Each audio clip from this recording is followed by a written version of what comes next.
Yeah, DB. Oh, just cleaning out the deadwood. Okay. Look, Mr. Connell, I just can't afford to be without work right now, not even for a day. I've got a mother and 2 kid sisters. More good luck telegrams. Well, you know how it is. I've just got to keep on working, see? Sorry, sister. I was sent down here to clean house. I told you I can't use your column anymore. It's lavender and old lace. Send those other people in. I'll tell you what I'll do. I get $30 a week. I'll take 25, 20 if necessary. I'll do anything you say. It isn't the money. We're after circulation. What we need is fireworks. People who can hit with sledgehammers. Start arguments. Oh, I can do that. I know this town inside out. Oh, give me a chance, All please. right, come in. Cashier's got your check. Who are these people? Gibbs, Furley, Cunningham, Giles. Hey, you sister. Don't forget to get out your last column before you pick up your check.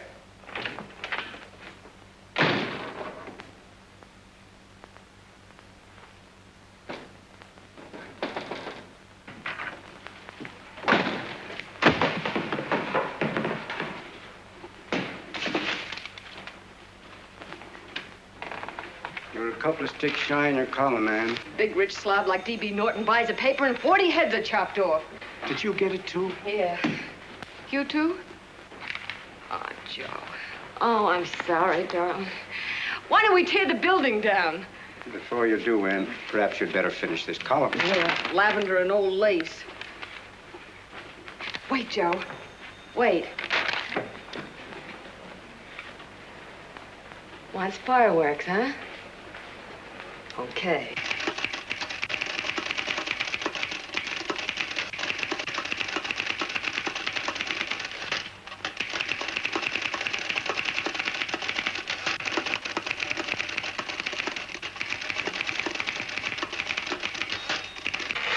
Here. Below is a letter which reached my desk this morning. It's a commentary on what we laughingly call a civilized world. Dear Miss Mitchell, 4 years ago, I was fired out of my job. Since then, I haven't been able to get another one. At first, I was sore at the state administration because it's on account of the slimy politics here we have all this unemployment. But in looking around, it seems the whole world's going to pot. So in protest, I'm going to commit suicide by jumping off the City Hall roof. Signed, a disgusted American citizen, John Doe. Editor's note, if you ask this column, the wrong people are jumping off the roofs. Hey, Ann, this is the old Fakeroo, isn't it? Never mind that, Joe. Go ahead. Sorry,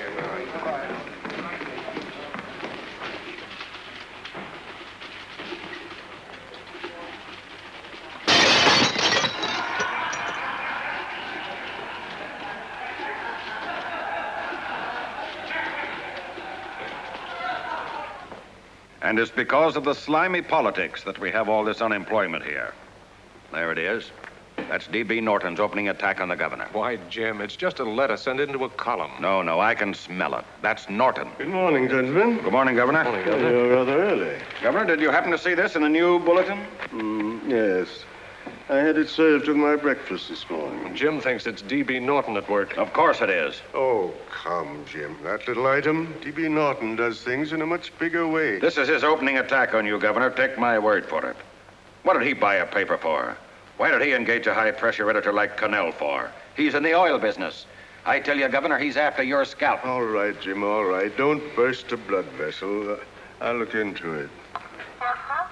Will you get me Spencer of the Daily Chronicle, please? Yes, I saw it, Governor. If you ask me, that's a phony letter. Why, that gagger's got whiskers on it. Okay, I'll get the mayor and maybe the Chamber of Commerce to go after them. Get Mayor Lovett on the phone. Sorry, the mayor's busy on the other phone. Yes, I know, Mrs. Brewster. It's a terrible reflection on our city. I've had a dozen calls already. Spencer of the Chronicle. Hold him. Just a minute. Yes, Mrs. Brewster. I'm listening. I insist that this John Doe man be found and given a job at once. Now, if something isn't done about it, I'll call out the whole auxiliary. Yes, and the junior auxiliary, too. We'll hold a meeting and see that it is. Yes, Spencer? Who? The governor? Well, what about me? It's my building he's jumping off of, and I'm up for re-election, too. What are you doing? Get Connell at the bulletin. Why, he's liable to go right past my window. Get me Connell. What was that? What? Out the window. Something just flew by. I didn't see anything. Well, don't stand there, you idiot. Go and look. Open the window. Oh, why did he have to pick on my building? Is there a crowd in the street? No, sir. Then maybe he's caught on a ledge. Look again. I think it must have been a seagull. A seagull? What's a seagull doing around the city hall? That's a bad omen, isn't it? Oh, no, sir. The seagull is a lovely bird. It's all right, Mrs. Brewster. It was just a seagull. Connell? Nothing's happened yet. No, I'm watching. Don't worry, Mrs. Brewster. Just leave it all to me. Spencer, I'll call you back. Hello, Connell? What are you doing? This is the mayor. Yes, Mayor Lovett. How many times are you going to call me? I've got everybody and his brother and sister out looking for him. Did you see the box I'm running? An appeal to John Doe. Think it over, John. Life can be beautiful, says Mayor. If you need a job, apply to the editor of this paper and so forth and so forth. Okay, Mayor, I'll let you know as soon as I have something. What? Well, pull down the blinds. Went up to Miss Mitchell's house, boss. Boy, she's in a bad way. Where is she? Hey, do you know something? She supports a mother and 2 kids. What do you know about that? Did you find her? No. Her mother's awful worried about her. When she left the house, she said she was going on a roaring drunk. The girl, I mean. Go out and find her. Sure. Hey, but the biggest thing I didn't tell you, her old man's Doc Mitchell. You know the doctor saved my mother's life and wouldn't take any money for it? You remember that. Okay, boss, I'll go and look for her. Holy smokes, Commissioner, you've had 24 hours. Okay, Hawkshaw, grab a pencil. Here it is again. About 5'5", brown eyes, light chestnut hair, and as fine a pair of legs as ever walked into this office. Did you want to see me? No. I've had the whole Army and Navy out searching for you because that's a game we play here every day. I remember distinctly being fired. That's right. But you have a piece of property that still belongs to this newspaper, and I'd like to have it. What's that? The letter. What letter? The letter from John Doe. Oh, The whole town's in an uproar. We've got to find him, and the letter's the only clue. there is no letter. We'll get a handwriting expert to... What? There is no letter.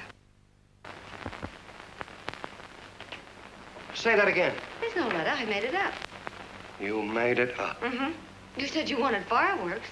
Don't you know there are 9 jobs waiting for this guy? 22 families want to board him free. 5 women want to marry him, and the mayor's practically ready to adopt him, and you... Just called the morgue, boss. He said there's a girl there. Shut up.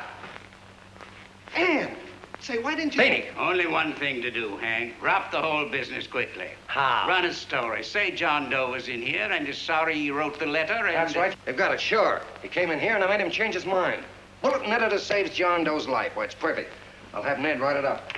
Oh, Ned, I got a story I want you to... Wait a minute.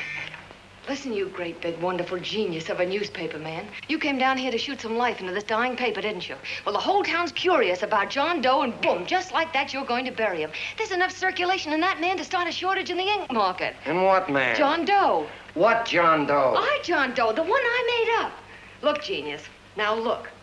Suppose there was a John Doe and he walked into this office. What would you do? Find him a job and forget about the whole business, I suppose, huh? Not me. I'd make a deal with him. A deal? Sure, when you get hold of a stunt that sells papers, you don't drop it like a hot potato. Well, this is good for at least a couple of months. You know what I'd do? Between now and, let's say, Christmas when he's going to jump, I'd run a daily on. Starting with his boyhood, his schooling, his first job. A wide-eyed youngster facing a chaotic world. The problem of the average man, of all the John Does in the world. Now, then comes the drama. He meets discouragement. He finds the world his feet of clay. His ideals crumble. So what does? He decides to commit suicide and protest against the state of civilization. He thinks of the river, but no. No, he has a better idea. The city hall. Why?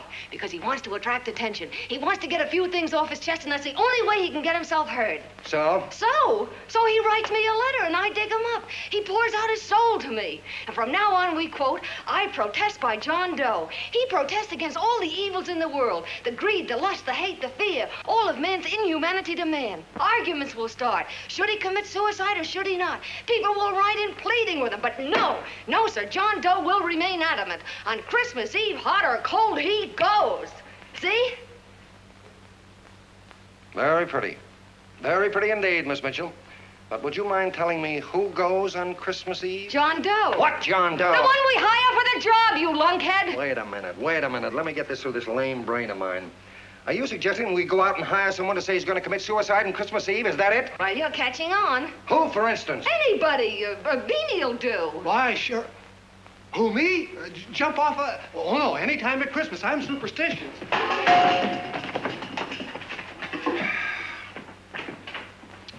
Miss Bishop, do me a favor. Will you go on out and get married and have a lot of babies, but Stay out of newspaper business. Better get that story in, Hank. It's getting late. You're supposed to be a smart guy. If it was raining $100 bills, you'd be out looking for a dime you lost someplace. Holy smokes, wasting my time listening to this mad woman. Look, Chief, look at the Chronicle. It's running on John Doe. They say it's a fake. Why the no good the... John Doe story, amateur journalism. This palpably phony. It's a wonder anyone is taking it serious. What do you think of those guys? That's fine. That's fine. Now fall right into their laps. Go ahead. Say John Doe walked in and called the whole thing off. You know what that's going to sound like on top of this. That's all, Ned. Thank you. All right. Amateur journalism, huh? Why, that bunch of sophomores. I can teach them more about... Hey, boss, get a load of this. What? Look. What do they want? They all say they wrote the John Doe letter. boss. Oh, they all wrote the letter. Tell them all to wait. Look, Mr. Connell, one of those men is your John Doe. They're desperate and will do anything for a cup of coffee. Pick one out and you can make the Chronicle eat their words.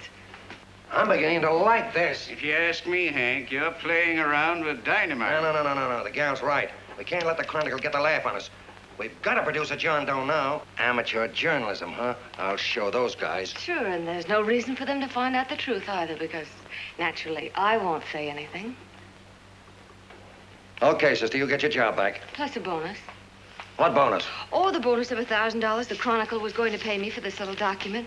You'll find it says that I, Ann Mitchell, hereby certify that the John Doe letter was created by me. I can read. Sorry. You think this is worth $1,000, do you? Oh, the Chronicle would consider it dirt cheap. Packs everything, including a gun. Okay, sister, you got yourself a deal. Now let's take a look at the candidates. The one we pick has got to be the typical average man. Typical American who can keep his mouth shut. Show me an American who can keep his mouth shut and I'll eat him. Okay, Beanie, bring him in one at a time.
Did you write that letter to Miss Mitchell?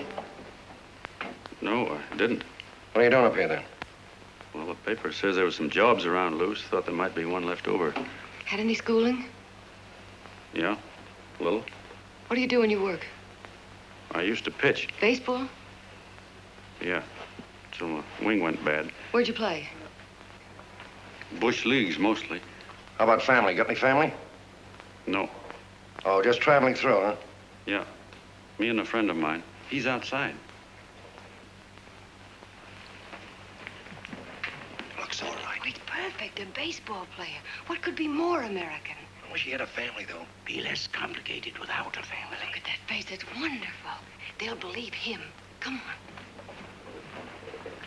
What's your name? Willoughby. John Willoughby. Long John Willoughby, they called me in baseball. Would you like to make some money? Yeah, maybe. Would you be willing to say you wrote that letter and stick by it?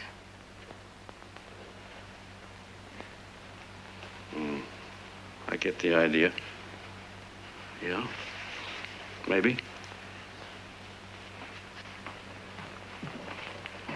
That's our man. He's made to order. I don't know. He don't seem like the kind of a guy that'd fall in line. When you're desperate for money, you do a lot of things, Mr. Connell. He's our man, I tell you. He's fainted. Come on, Get the water quickly. Hurry up, Pop. Oh, Right here, sit down. you all right? Yeah, I'm all right. How many is that, 6?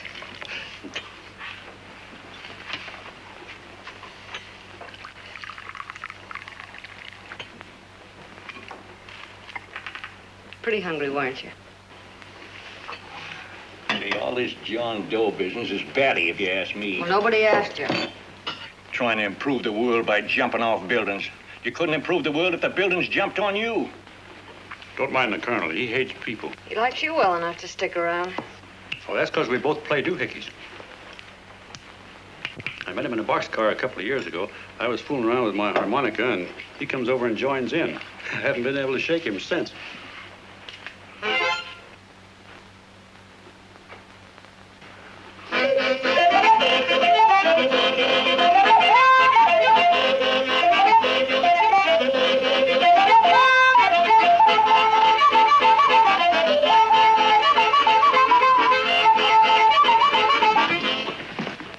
Here he is. No, you can't take pictures of him like that, eating a sandwich and with a beard. But he's going to jump off a building. Yes, but not because he's out of a job. That's not news. This man's going to jump as a matter of principle. Well, maybe you're right. We'll clean him up and put him in a hotel room under bodyguards. We'll make a mystery out of him. Did you speak to Mr. Norton? Thinks it's terrific. Says for us to go the limit. Wants us to build a bonfire under every big shot in the state. Oh, swell. Is that the contract? Yeah. What's he doing here? Friend of his. They play duets together. Duets? But can we trust him? Oh. I trust him. Oh, you trust him, eh? Well, that's fine. I suppose he trusts you, too. Oh, stop worrying. He's all right. Okay, but we don't want more than a couple of hundred people in on this thing. Now, the first thing I want is an exact copy of the John Doe letter in your own handwriting. I've got it already. Here. No, that's fine. Now, I want you to sign this agreement. It gives us an exclusive story under your name, day by day, from now until Christmas. On December 26th, you get one railroad ticket out of town. And the bulletin agrees to pay to have your arm fixed. That's what you want, isn't it? Yeah, but it's got to be by Bonesetter Brown. Okay, Bonesetter Brown goes. Here, sign it. Meanwhile, here's $50 of spending money. That's fine. Beanie? Yes, boss. Take charge of him. Get him a suite at the Imperial and hire some bodyguards. He had some new clothes, Beanie. Think we better have him deloused? Yeah. Both of them? Yes, both of them, but don't let them out of your sight. Hey, Beanie, gray suit, huh? Yeah. Okay, fellas.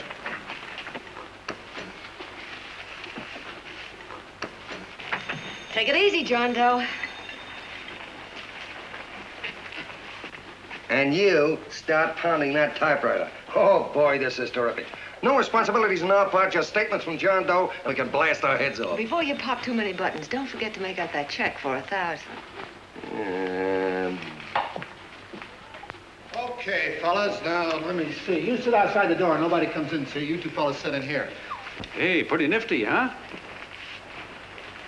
You ain't gonna get me to stay here. Sure you are. No, sir. That spot under the bridge where we slept last night's good enough for me.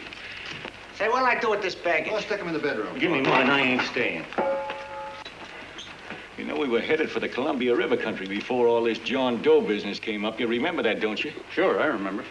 Say, your ears popped coming up in the elevator. Mine did. All along, John. I tell you, it's no good. You're gonna get used to a lot of stuff that's gonna wreck you. Why, that $50 in your pocket's beginning to show up on you already. And don't pull that on me, neither. Stop worrying, Colonel. I'm going to get my arm fixed out of this. Hey, here's some cigars the boss sent us. Have one. Hey, Help cigars. yourself. No.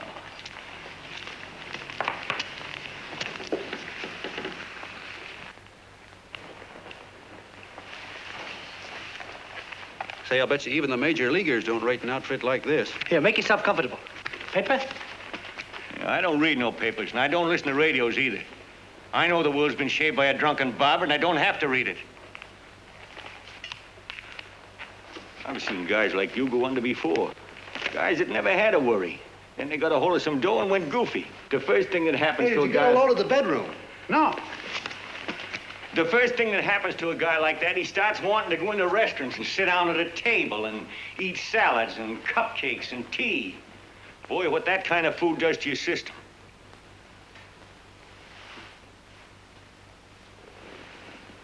The next thing the dope wants is a room. Yes, sir, a room with steam heat and curtains and rugs. And before you know it, he's all softened up and he can't sleep unless he has a bed. Hey, stop worrying, Colonel. $50 ain't gonna ruin me. I've seen plenty of fellas start out with $50 and wind up with a bank account. Hey, what's the matter with the bank account anyway? And let me tell you, Long John, when you become a guy with a bank account, they got you. Yes, sir, they got you. Who's got him? The helots. Who? Hey, there's the City Hall tower I was supposed to jump off of. It's even higher than this. Who's got him? The helots. Woo! Hey, wait a minute! You're not supposed to jump till Christmas Eve. Do you want to get me in a jam? If it's going to get you in the jam, we'll do you a favor. I won't jump. And when they got you, you got no more chance than a road rabbit. Hey, who'd you say was gonna get him? Say, is this one of those places where you ring if you want something? Yeah, just use the phone. Boy, I've always wanted to do this. Hey, Doc, look. Look, Doc. Give me that again, will you? Who's gonna get him? The helots. Who are they? Listen, sucker, you ever been broke? Sure, mostly often. All right. You're walking along. Not a nickel in your jeans. You're free as the wind. Nobody bothers you. Hundreds of people pass you by in every line of business. Shoes, hats, automobiles, radios, furniture, everything. And they're all nice, lovable people. And they let you alone. Is that right? Then you get a hold of some dough, and what happens? All those nice, sweet, lovable people become helots. A lot of heels. They begin creeping up on you, trying to sell you something. They get long claws, and they get a stranglehold on you.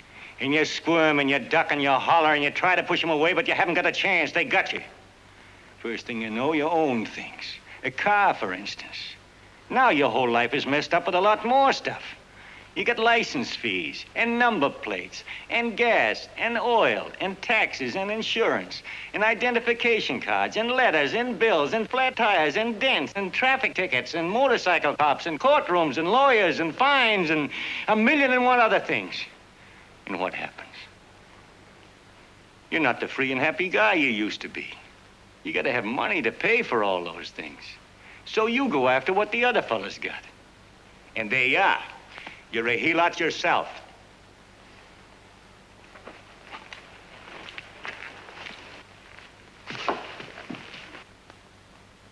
You win, Colonel. Here, take the 50. Go out and get rid of it. You bet I will, just as fast as I can. I'm gonna get some canned goods, a fishing rod, and the rest I'm gonna give away. Give away? Hey, get me a pitcher's glove. I got to get some practice. Say, he's giving it away. I'm going to get me some of that. Hey, come back here, you helot. Will you send up 5 hamburgers with all the trimmings, 5 chocolate ice cream sodas, and 5 pieces of apple pie? No, apple with cheese. Yeah, thanks.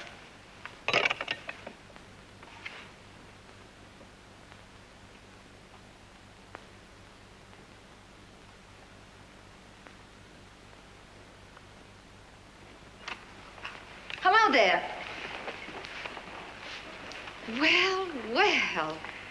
If it isn't the man about town. All set, Miss Ann. Oh, yes. Let's go. Let's see, we want some action in these pictures. Action? Mm-hmm. That's good. No. This man's going to jump off a roof. Oh. Here, wait a minute. Let me comb your hair. Sit down. Yeah, that's better.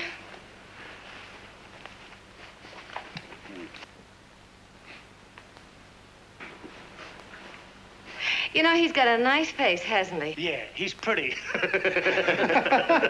Here, sit down. Quiet, egghead.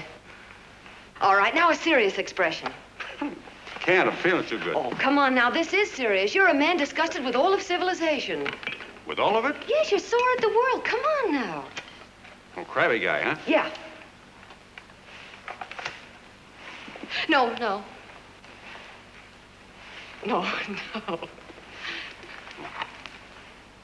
No, look.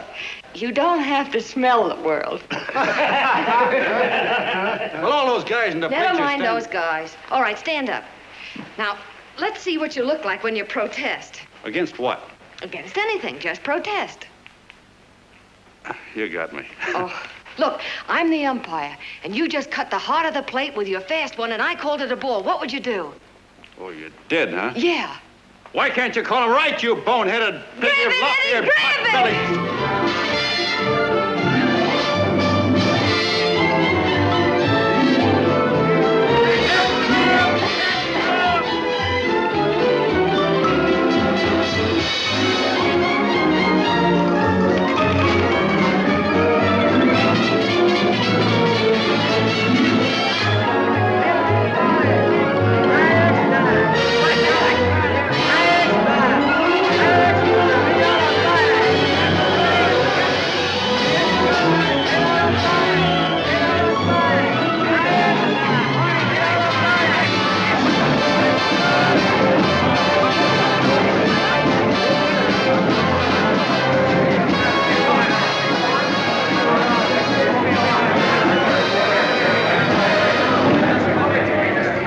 don't care whose picture they're publishing. I still say that this John Doe person is a myth, and you can quote me on that. And I'm going to insist on his being produced for questioning. You know as well as I do that this whole thing is being engineered by a vicious man with a vicious purpose, Mr. D.B. Norton.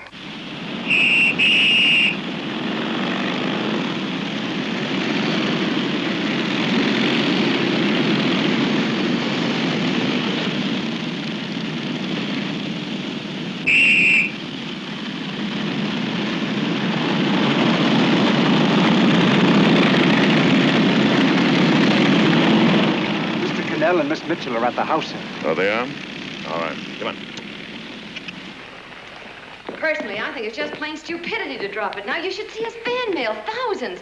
Why, it's going over like a house afire. What are you afraid of, Connell? It's doubled our circulation. Yeah, but it's got everybody sore. Ads are being pulled. The governor's starting a libel suit. What's more, they all know John Doe's a phony, and they insist on seeing Well, what about it? Let them see him. We'll go on one better. They can also hear him. You own a radio station, Mr. Norton. Why not put him on the air? Watch out for this damn DB. She'll drive you batty. Oh, Look, we can't let him get to this Bush League pitcher and start pumping him. Good night.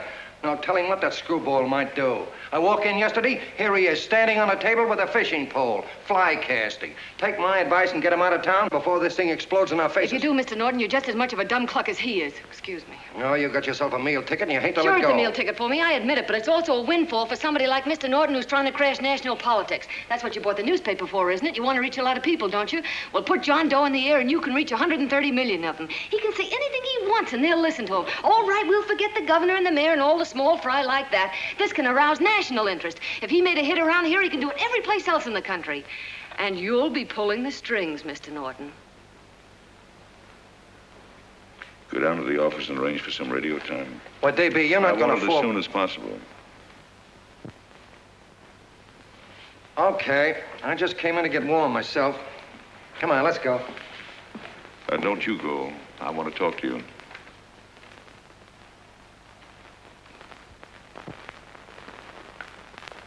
Sit down.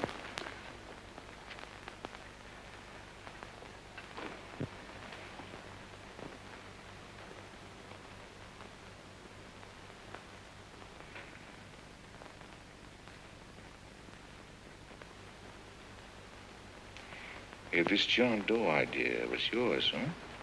Yes, sir.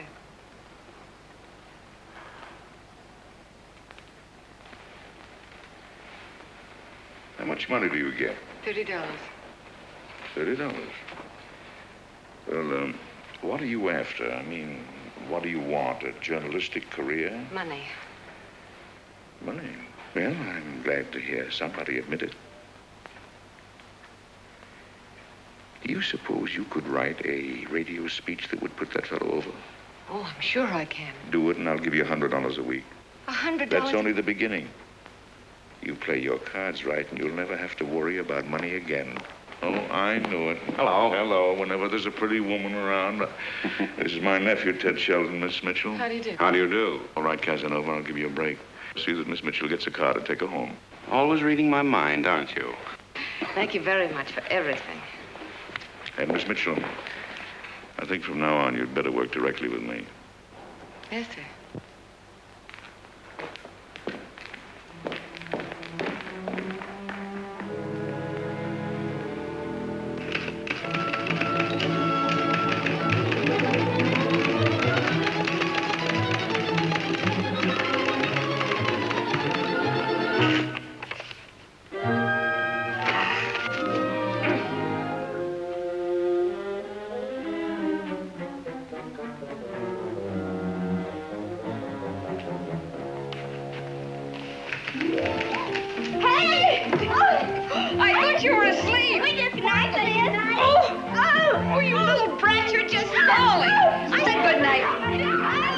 Come, children. It's past your bedtime. Go on, Mama. Come on, quick, come on.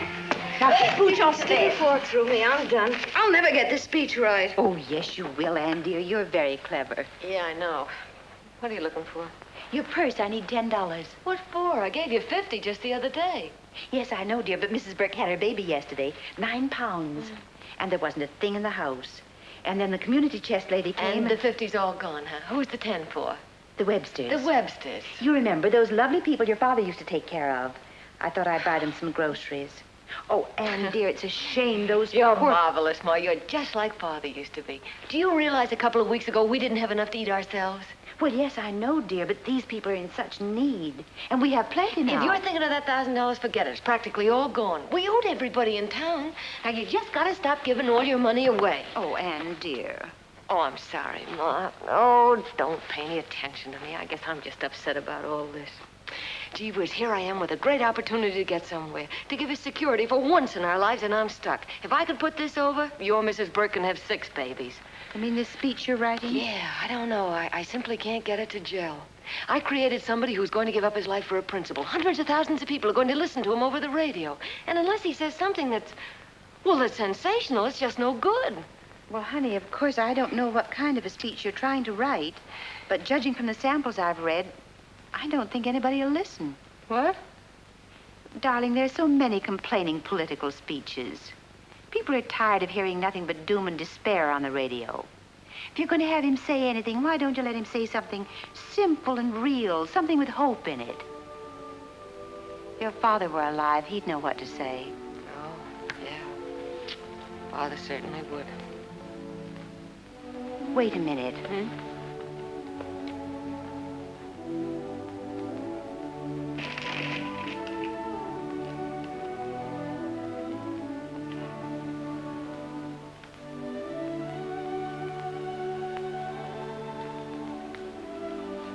That's your father's diary, Anne. Father's... I never knew he had a diary. There's enough in it for 100 speeches. Things people ought to hear nowadays. You'll be careful of it, won't you, dear? It's always helped to keep your father alive for me. You bet I will, Ma. Wait a minute. John Doe don't want to sign no autographs. Well, what does he do all day? What does he do all day? He's writing out his memories. Sorry, lady, you can't see Mr. Doe. He wants to be alone. No, he just sits around all day and commutes with himself.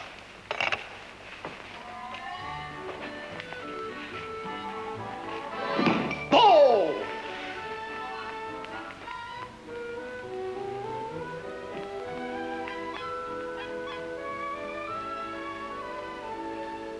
I don't know how you're going to stand it around here till after Christmas.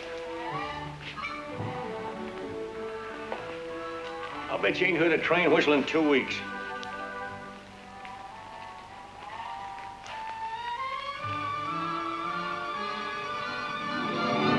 Steve, right!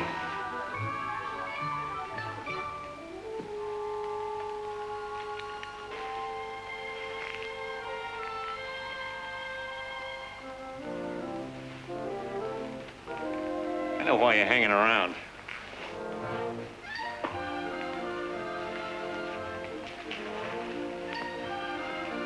You're stuck on the girl.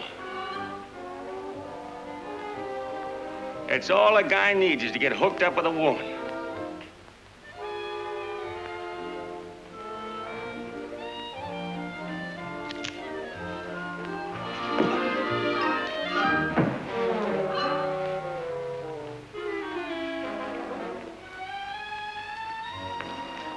What was that, a single?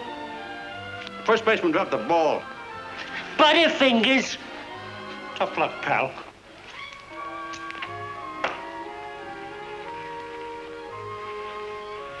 Guy has a woman on his hands. First thing he knows, his life is balled up with a lot more things. Furniture and...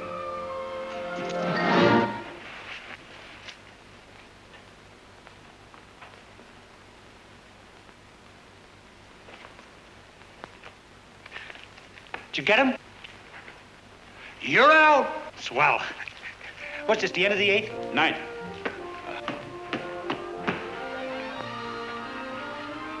Hey, Beanie, there's a couple of mugs in the Chronicle snooping around out here. Huh.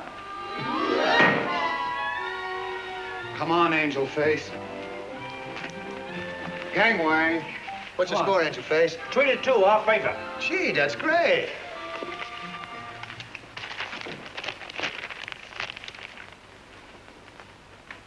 Hey, you got swell form there. Must have been a pretty good pitcher.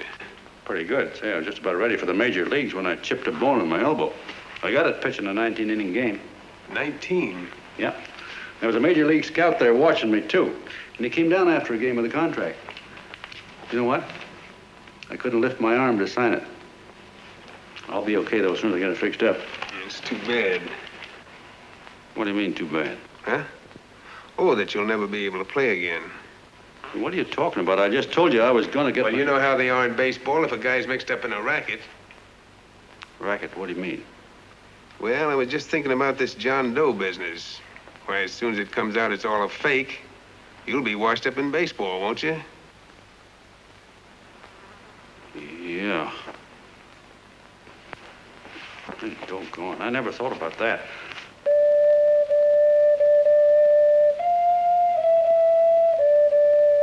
Gosh. And another thing, what about all the kids in the country? The kids that idolize ball players. What are they gonna think about you? Yeah. Hey, Colonel. Did you hear that? I gotta figure some way out of this thing. The elevators are still running. I know one way you can do it. How? Well, when you get up there on the radio, all you have to do is to say the whole thing's a frame-up.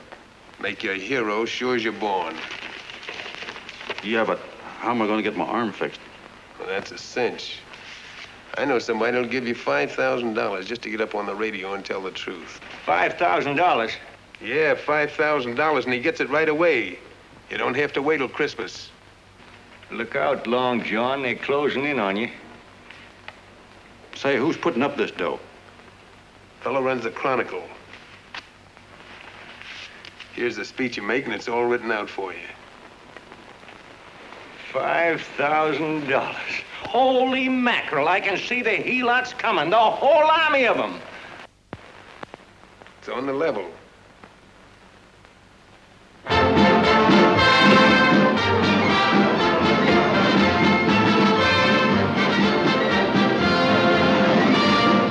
No, I'm sorry. Tickets for the broadcast are all gone. Phone the bulletin. Sorry, no more tickets left.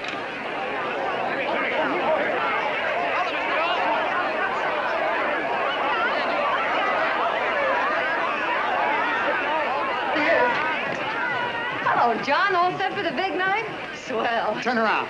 One moment. Now stand still. Hold it, Mr. Doe. Hold it. Big smile, Mr. Doe. That's right. Okay, Jeannie, that's all. Take him out. Now, look, John, here's the speech. It's in caps and double spaced. You won't have any trouble reading it. Not nervous, are you? No. Of course not. He wouldn't be. Who? John Doe, the one in there. Hey, don't let your knees rattle. It picks up on the mic. Oh, Beanie, you needn't be nervous, John. All you have to remember is to be sincere. Pick up that phone, Miss Mitchell. It's for you. Okay. Hello? Yes, Mother.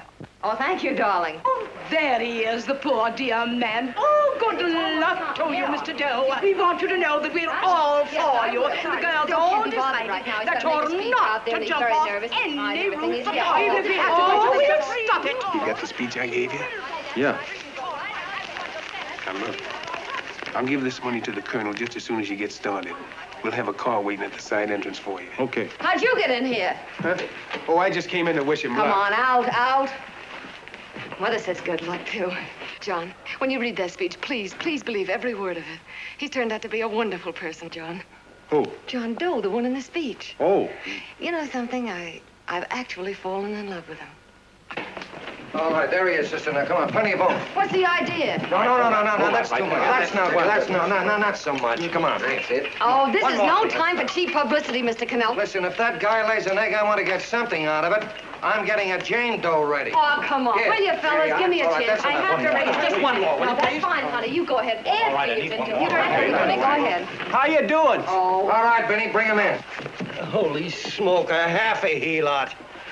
There you are, boss, just like you ordered. Symbols of little people. Okay, get him up. All right, young fella. This is ridiculous, Mr. Connell. Come on, give me a chance. The man's on the air for you. Come on, shot. Oh, fellas, of course you can have all the pictures you want.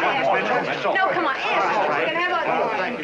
Come on, that's right. Do what you can get all the pictures you want. Thank you very much. Come on, will you? That's right. Come on, Snooks, you better bail out. Okay, goodbye, Mr. Doe. Beanie. All right. Better get ready. 1 minute to go. Wow, hey, 1 minute to go and the score is nothing to nothing. Now, please, John, you won't let me down, will you? Will you? Of course you won't. If you'll just think of yourself as the real John Doe. Listen, everything in that speech are things a certain man believed in. He was my father, John. And when he talked, people listened. And they listened to you, too. Funny. You know what my mother said the other night? She said to look into your eyes, that I'd see Father there. Hey, what do you say? Okay, we're coming. Come on. Now, listen, John, you're a pitcher. Now get in there and pitch. Good luck. Give him room, let him through. Come on.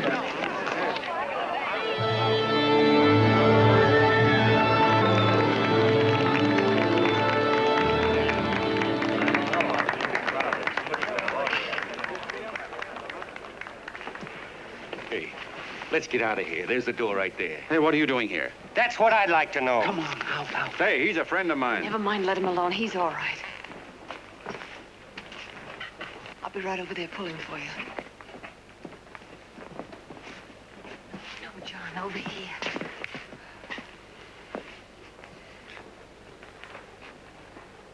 Stand by.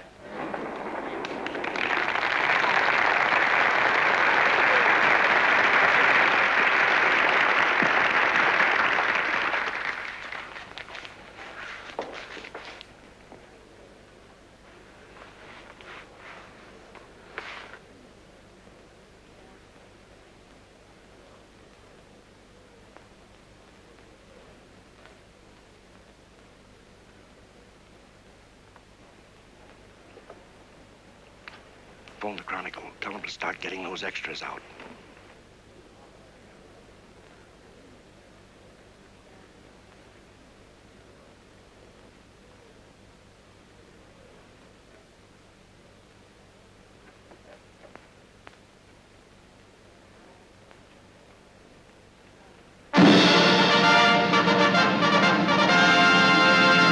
And good evening, ladies and gentlemen. This is Kenneth Fry speaking for the New Bulletin.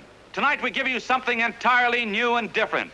Standing beside me is the young man who has declared publicly that on Christmas Eve he intends to commit suicide, giving as his reason, quote, "I protest against the state of civilization," end quote. Ladies and gentlemen, the New Bulletin takes pleasure in presenting the man who is fast becoming the most talked of person in the whole country, John Doe.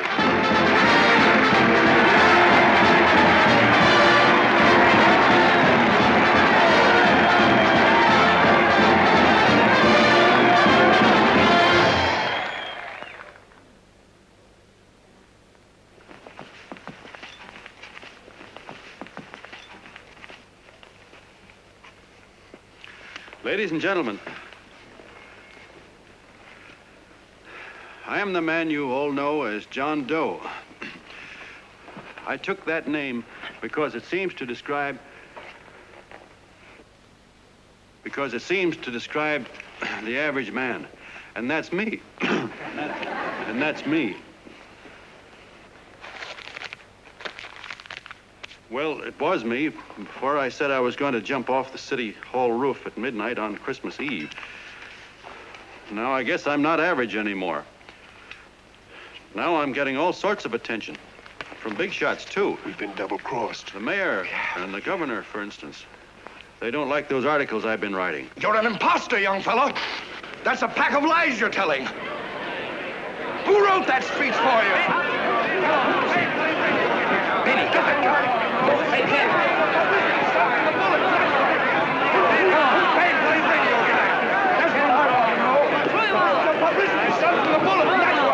Spencer. Ladies and gentlemen, the disturbance you just heard was caused by someone in the audience who tried to heckle Mr. Doe. The speech will continue.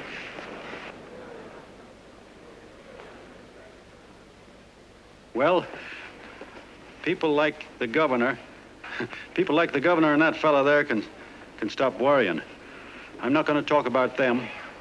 I'm going to talk about us, the average guys, the John Does. If anybody should ask you what the average John Doe is like, you couldn't tell him because he's 1,000,001 things. He's Mr. Big and Mr. Small. He's simple and he's wise. He's inherently honest, but he's got a streak of larceny in his heart.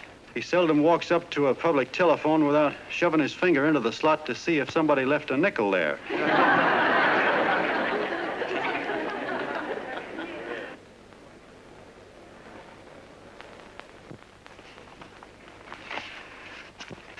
He's the man the ads are written for. He's the feller everybody sells things to.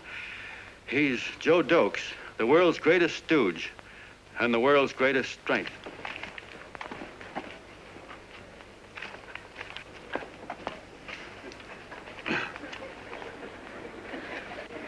Yes, sir.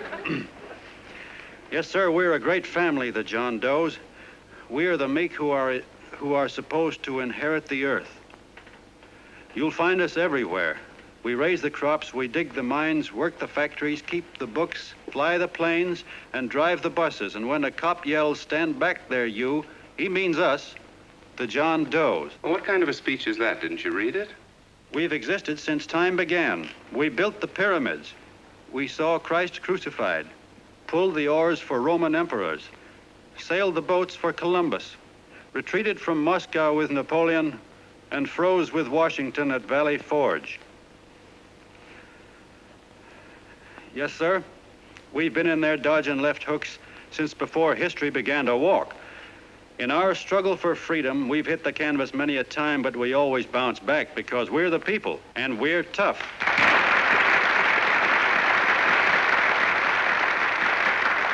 They've started a lot of talk about free people going soft, that we can't take it.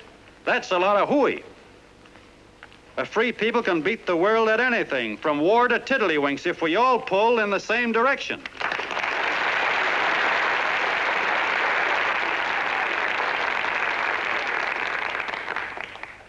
I know a lot of you are saying, "What can I do?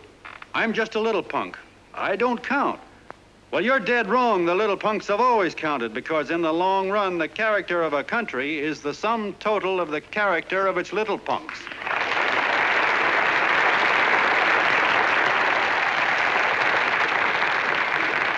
But we've all got to get in there and pitch. We can't win the old ball game unless we have teamwork. And that's where every John Doe comes in. It's up to him to get together with his teammate. And your teammate, my friends, is the guy next door to you. Your neighbor. He's a terribly important guy, that guy next door. You're going to need him, and he's going to need you, so look him up. If he's sick, call on him. If he's hungry, feed him. If he's out of a job, find him one. To most of you, your neighbor is a stranger, a guy with a barking dog and a high fence around him. Now, you can't be a stranger to any guy that's on your own team. So tear down the fence that separates you. Tear down the fence, and you'll tear down a lot of hates and prejudices. Tear down all the fences in the country, and you'll really have teamwork.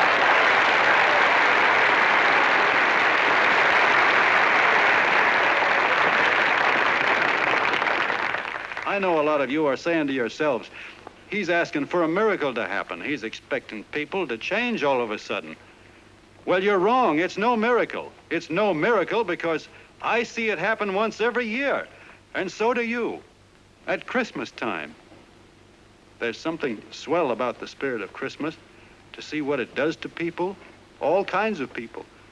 Now, why can't that spirit, that same warm Christmas spirit, last the whole year round? Gosh, if it ever did, if each and every John Doe would make that spirit last 365 days out of the year, we'd develop such a strength, we'd create such a tidal wave of goodwill that no human force could stand against it. Yes, sir, my friends. The meek can only inherit the earth when the John Does start loving their neighbors. You better start right now. Don't wait till the game is called on account of darkness. Wake up, John Doe. You're the hope of the world.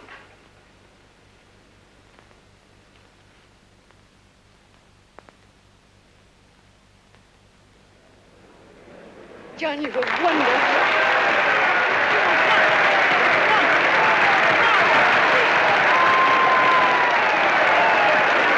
Let's get out of here. Now you're talking.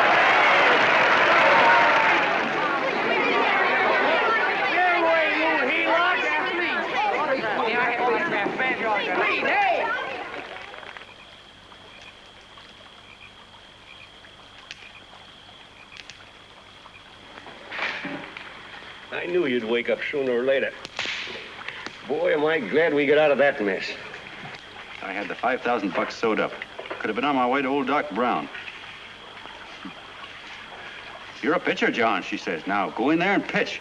What a sucker. Yeah, she's a heel-out just like the rest of us. Lucky you got away from her. What was I doing up there making a speech anyway? Me, huh? Geez, the more I think about it, the more I could... Tear down all the fences. Why, if you tore one picket off of your neighbor's fence, he'd sue you. $5,000 had it right in my hand. What do you mean he ran away? Well, go after him, find him. That man is terrific.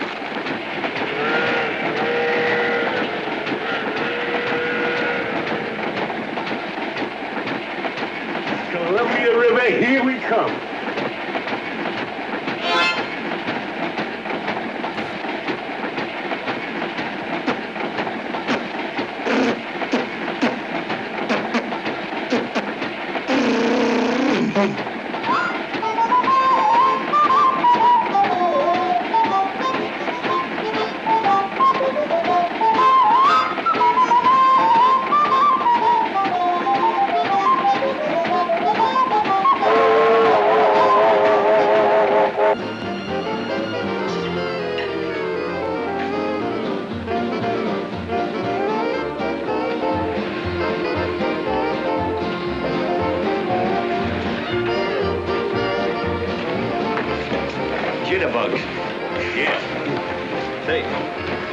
How much money we got left?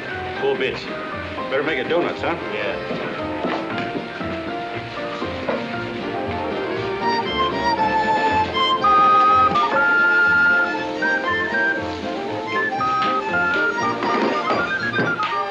What'll it be, gents? Have you got a couple of steaks about that big and about that thick? Yeah, with hash brown potatoes and tomatoes and apple pie and ice cream and coffee. And donuts, I know. Hey, Ma, Sinkers, a pair. Sinkers a pair coming up. Glad he took the tea out of that.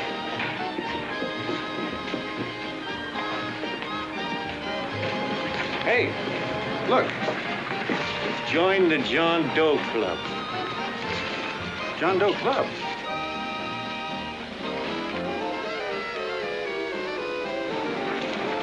Uh-oh. You John Doe? Who? John Doe. Ah, you need glasses, buddy. Oh, but it's a spitting image of John Doe. Yeah, but his name is Willoughby. I'm John Willoughby. I'm a baseball player. Sure. Oh, no, I'd know that voice anyway. You can't kid me. You John Doe. Hey, Ma! Ma! That's John Doe. John Doe. Yeah, sitting right there, big as life. Who'd you say it was? John Doe, the big guy there. Pictures in the paper. That's John Guy. John Doe. John Doe. Sitting right there, John Doe. Hey, operator. Dan's Beanery. Look, call everybody in town. John Doe was just in my place. Yeah, he ordered donuts.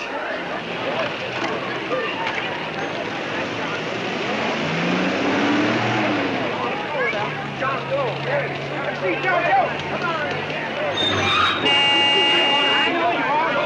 You're all neighbors to see John Doe. We're all neighbors. But my office is packed like a sardine box. What does John Doe look like, Mr. Mayor? Oh, he's one of those great big outdoor type men. No, you can't see him. You didn't vote for me the last time. Shame on you. What are you doing there? Get off my front porch anyhow. Mr. Norton come yet?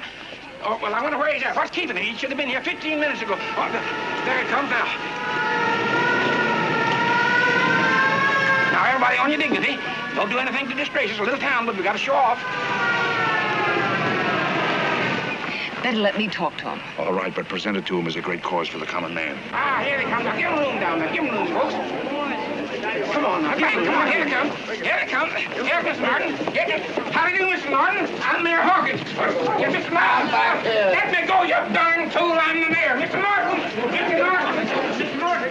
I'm Mayor Hawkins. Your office telephoned me to hold him. Well, that's fine. How is he? Oh, he's fine. He's right in my office there. You know, it's a big honor having John Doe here, and you too. Haven't had so much excitement since the old city hall burned down.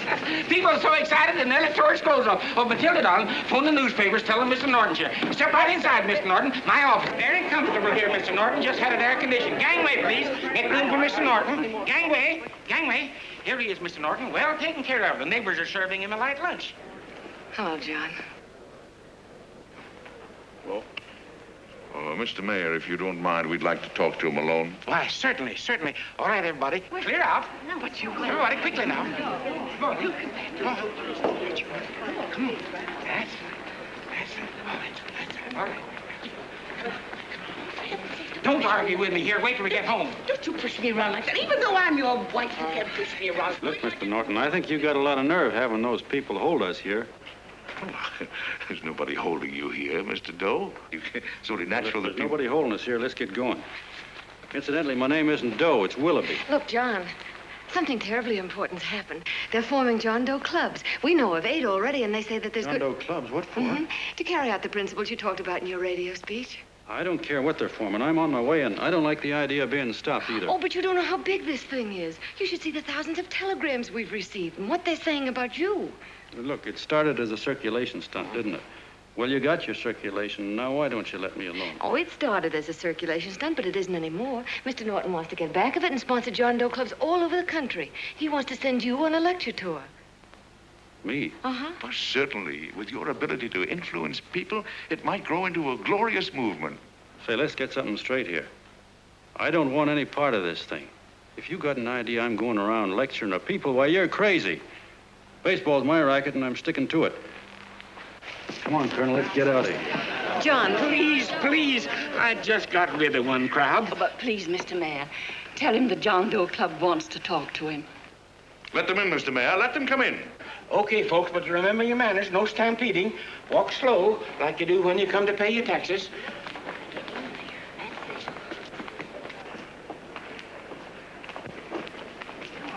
Okay. All right, give me a chance. Come right in.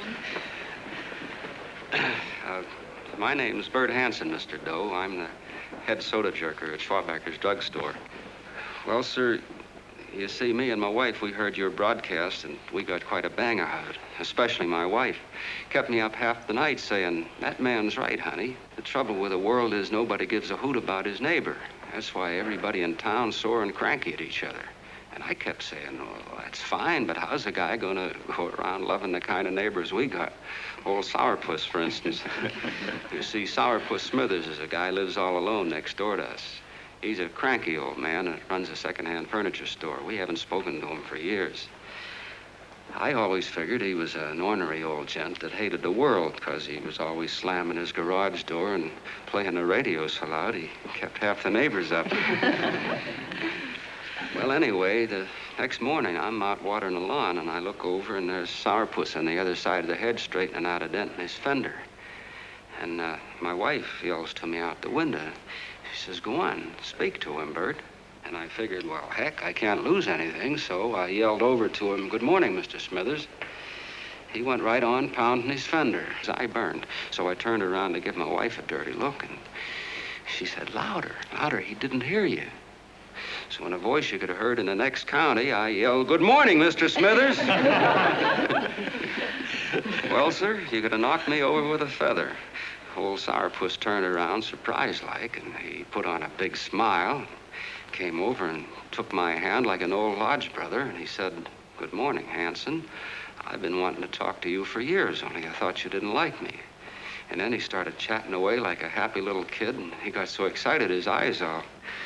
Well, Mr. Doe, before we got through, I found out Smithers is a swell egg, only he's pretty deaf, and that accounts for all the noises. And he says it's a shame how little we know about our neighbors. And then he got an idea, and he said, how's about inviting everybody someplace where we can all get together and know each other a little better? Well, I'm feeling so good by this time, I'm ripe for anything. So Smithers goes around the neighborhood inviting everybody to a meeting at the schoolhouse, and I tell everybody that comes in the store, including Mr. Schwabacker, my boss. I'm talking too much. Well, I'll be doggone if over 40 people don't show up. Of course, none of us knew what to do, but we sure got a kick out of seeing how glad everybody was just to say hello to one another. Tell him about making Sourpuss chairman. Oh, yeah. We made Sourpuss chairman and decided to call ourselves the John Doe Club. And say, incidentally, this is my wife. Come here, honey. This is my wife, Mr. Doe. How do you do, Mr. Doe? Sourpuss is here, too. Oh, is he? This is Sourpuss, or excuse me, Mr. Smithers, Mr. Doe. That's all right. If you didn't call me Sourpuss, it wouldn't feel natural. Well, anyway, I guess nearly everybody in the neighborhood came except the Delaney's. The Delaney's live in a big house with an iron fence around it, and they always keep their blinds drawn. And we always figured that he was just an old miser that sat back counting his money, so why bother about inviting him? Until Grimes, the milkman, spoke up and he said, say, you've got the Delaney's all wrong. And then he tells us about how they canceled their milk last week. And how when he found a note in the bottle, he got kind of curious-like, and he sort of peeked in under the blinds and found the house was empty. If you ask me, he says they're starving. Old man Delaney has been bringing his furniture over to my place at night, one piece at a time, and selling it. Yeah. And, well, sir, a half dozen of us ran over there to fetch him, and we brought him to the meeting. And what a reception they got. Why, everybody shook hands with him and made a fuss over him, and, well, finally, Mr. and Mrs. Delaney just sat right down and cried. And then we started to find out about a lot of other people. Yeah, sure. Well, you know Grubel, for instance. Grubel's here. See? Yeah, that's a...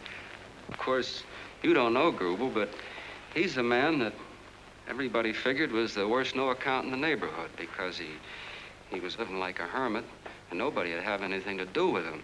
That isn't until Murphy, the postman, told us the truth. Why, Grubel, he says, he lives out of garbage cans because he won't take charity, because it'd ruin his self-respect, he says. Just like you said on the radio, Mr. Doe. Well, sir, about a dozen families got together and gave Grubel a job watering their lawns. Isn't that wonderful? And then we found jobs for 6 other people, and they've all gone off for leave. Yeah, and my boss, Mr. Schwabecker, made a job in his warehouse for old man Delaney. And he gave you that $5 raise. Yeah, wasn't that swell? Why, Bert, I feel slighted. I'd like to join, but nobody asked me. I'm sorry, Mayor, but we voted that no politician could join. Just the John Does of the neighborhood, because you know how politicians are. Well, the reason we wanted to tell you this, Mr. Doe, was just to give you an idea of what you started. And from where I'm sitting, I don't see any sense in you jumping off any building. No. Well, thank you for listening. Goodbye, Mr. Doe. You're a wonderful man, and it strikes me you can be mighty useful walking around for a while. Hey, goodbye, Mr. Doe. Goodbye, Mr. Doe.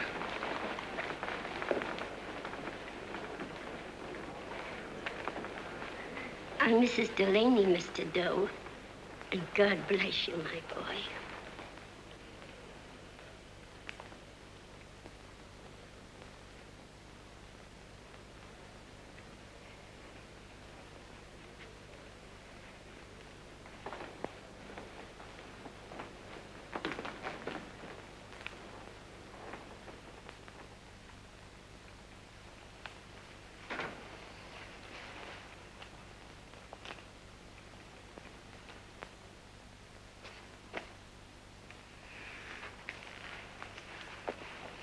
Gee whiz, I'm all mixed up.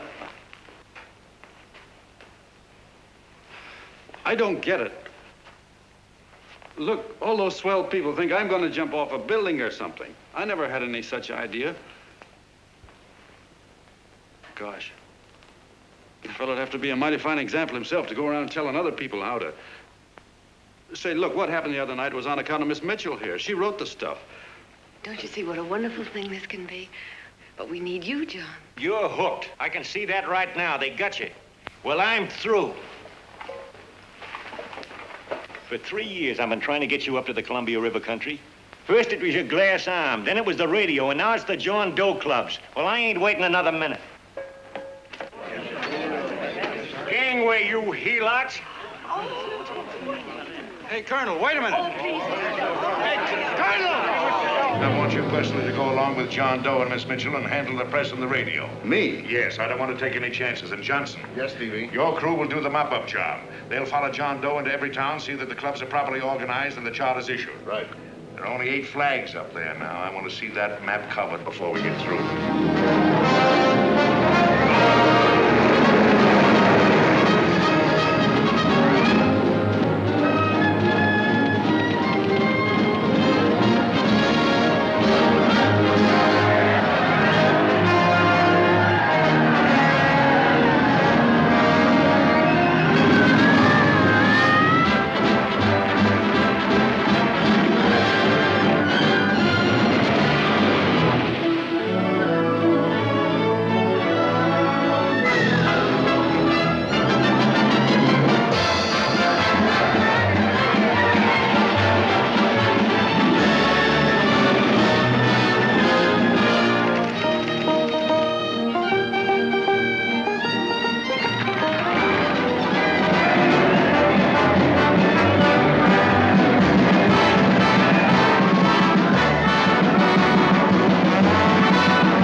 growing like wildfire. If they made demands, I'd understand it. But the John Does ask for nothing. People are going off relief. If this keeps up, I'll be out of a job. As soon as it gets strong enough, we'll find out what John Doe wants. 30 every Thursday, 60 at 60. Who knows what? I'm sorry, boss. They just won't let anybody talk politics to them. It's crazy. We've got to get to them. They represent millions of voters.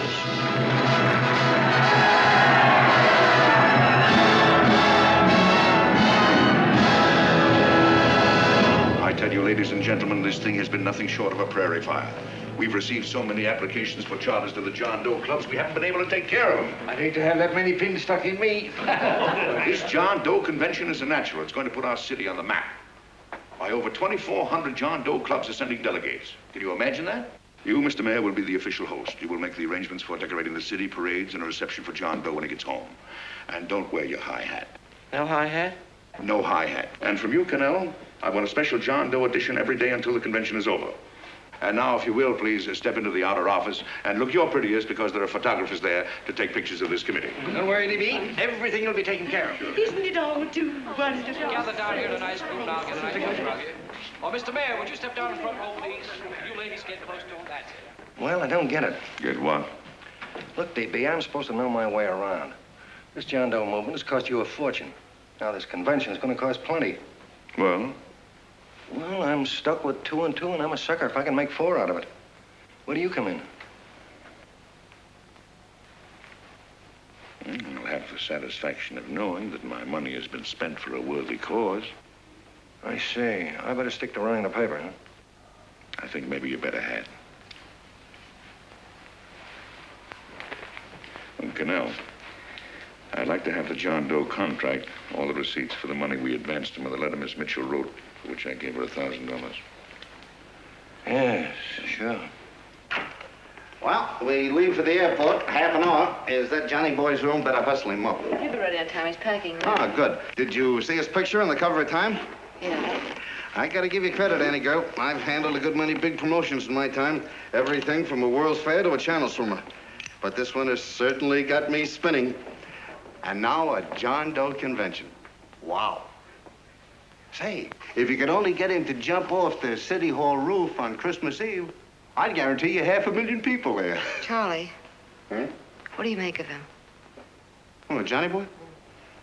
Well, I don't know what angle you want, but I'll give it to you quick. Number 1, he's got great yokel appeal, but he's a nice guy.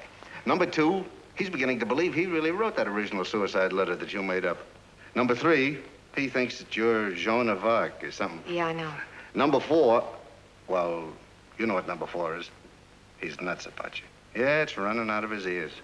You left out number 5. We're all heels, me especially. Holy smoke. Come in.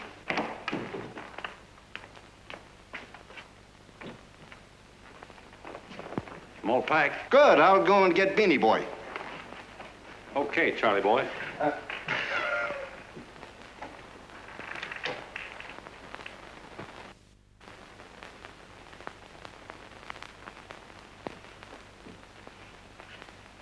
Can I help you pack? No, thank you.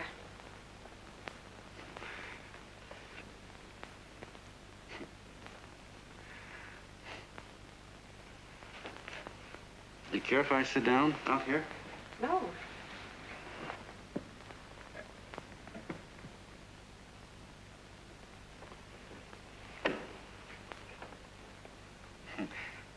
You know, I had a crazy dream last night. It was about you. About me? Yeah, sure was crazy. I dreamt I was your father.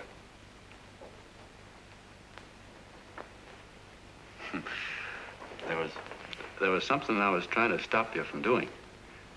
So I got up out of bed and I walked right through the wall here, right straight into your room. You know how dreams are. And there you were in bed. But you're a little girl, you know, about 10. And very pretty, too. So I shook you, and the moment you opened your eyes, you hopped out of bed and started running like the devil in your nightgown. You ran right out the window there, and you ran out over the tops of buildings and roofs and everything for miles. And I was chasing you.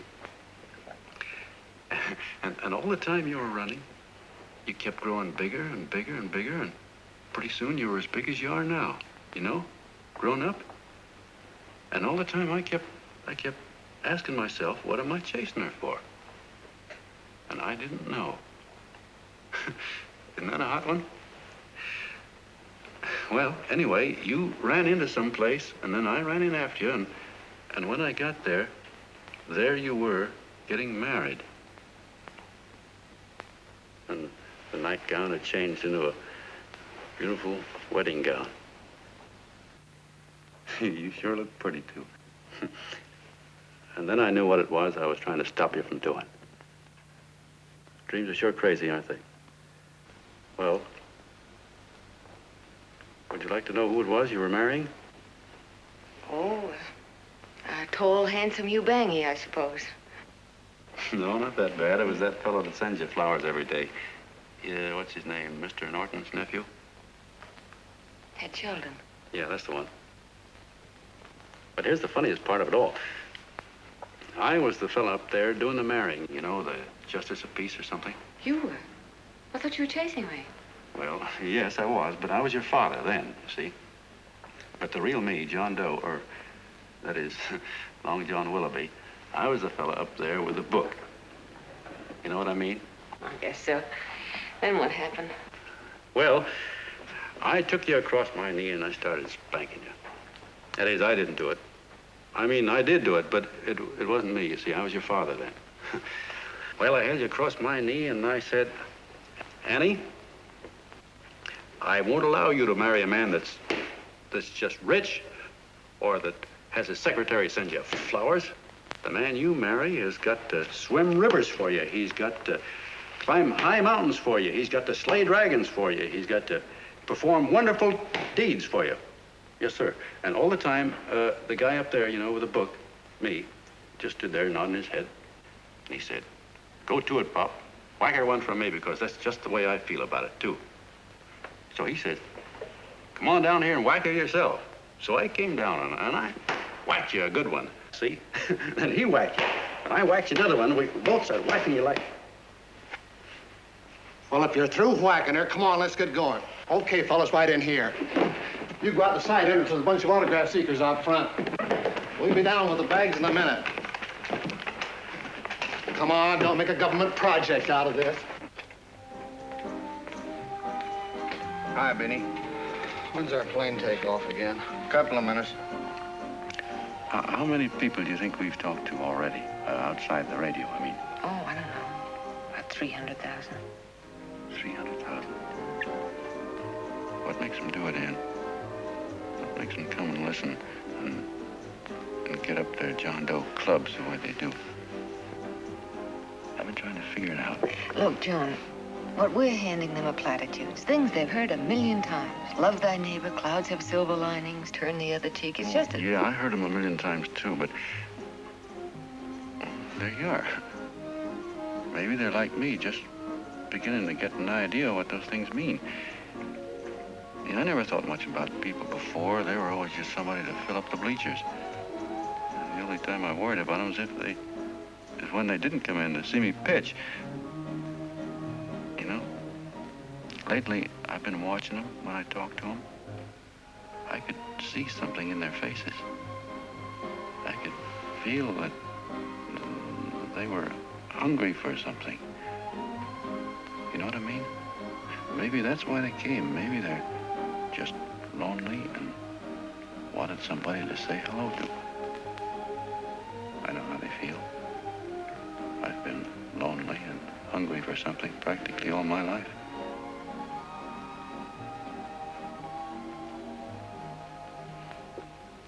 All aboard, folks. That's what I said, it's behind us. Yeah, that's true. Oh, somebody else sitting here? No, that's your seat. And this is your coat. Mine? A little token of appreciation. Oh, it's beautiful, D.B. Well, I don't quite know what to say. Well, don't say anything at all. Just sit down.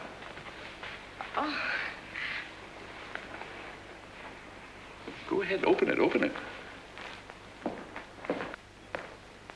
oh.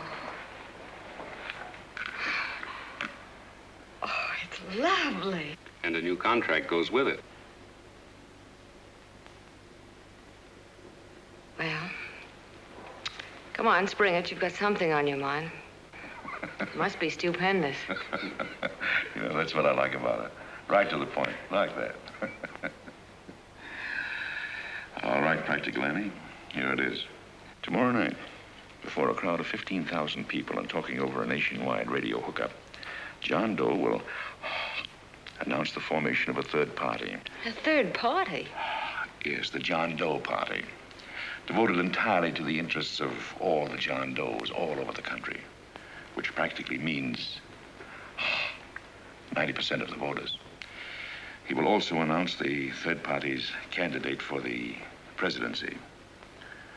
A man whom he personally recommends, a great humanitarian, the best friend the John Does have. Mr. D.B. Norton. Yes.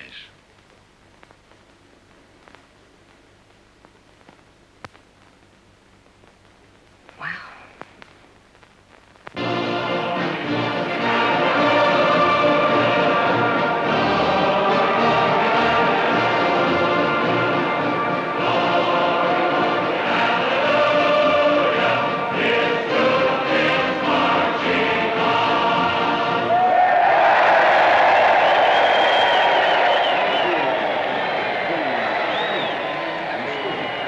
The opening of the convention is hours off. The delegates are already pouring into the ballpark by the droves, with lunch baskets, banners, and petitions asking John Doe not to jump off any roof. But no matter how you look at it, it's still a phenomenal movement. These John Does, or the hoi polloi, as you've heard people call them, have been laughed at and ridiculed, but here they are, gay and happy, having traveled thousands of miles, their expenses paid by their neighbors, to come here to pay homage to their hero, John Doe. And in these days of wars and bombings, it's a hopeful sign that a simple idea like this can sweep the country. An idea based on friendliness, on giving and not taking, on helping your neighbor and asking nothing in return. And if a thing like this can happen, don't let any of your grumbling friends tell you that humanity is falling apart. This is John B. Hughes signing off now and returning you to our main studio until 9 o'clock, when the convention will officially open. Oh, John, come in. Say, I'm kind of... It's raining out a little. That's all right. It's good to see you. Sit down. Thanks.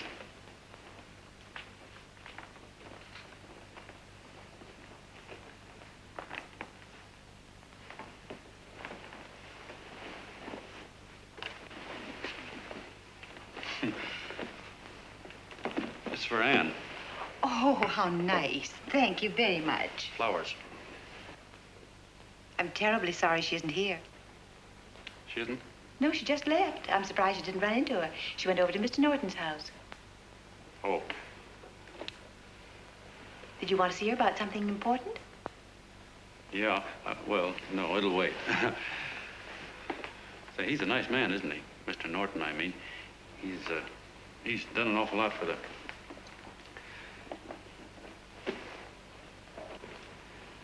Well, say, my coat's pretty wet, man. I'm afraid I might have wet the couch a little.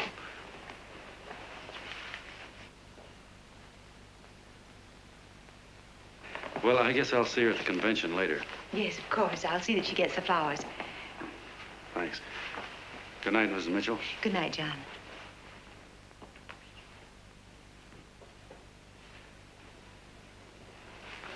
Say, Miss Mitchell, I'm kind of glad Anne isn't here. You see, I came over here hoping to see her alone, and kind of hoping I wouldn't, too, you know what I mean? There was something I wanted to talk to her about. But, well, it'll wait, I guess. Good night. Good night, John. Say, look, Mrs. Mitchell, have you ever been married? Oh, I'm sure you have. Gosh, that's pretty silly. But I guess you must think I'm kind of batty. Well, I guess I'd better be going at that. John, my husband said, I love you. Will you marry me? You did? What happened? I married him. Well, yeah, that's what I mean, see? It was easy as all that, huh? Uh-huh. Yeah, but look, Mrs. Mitchell, you know, I love Ann, and it's going to be awfully hard for me to say it because, well, you know, she's so wonderful. And, well, the best I ever was a Bush League pitcher. And, you know, I think she's in love with another man, the one she made up. You know, the real John Doe. Well, that's pretty tough competition. I bet you he'd know how to say it all right. On me, I get up to it and around it and in back of it, but I never get right to it. You know what I mean? So the only chance I've got is, well, if somebody could kind of give her a warning, sort of prepare her for the shock. You mean you'd like me to do it? Huh? Well, I was thinking that, yeah, you know, sort of break the ice. Of course I will, John. Gee, well, thank you, Mrs. Mitchell. Hey, you're okay.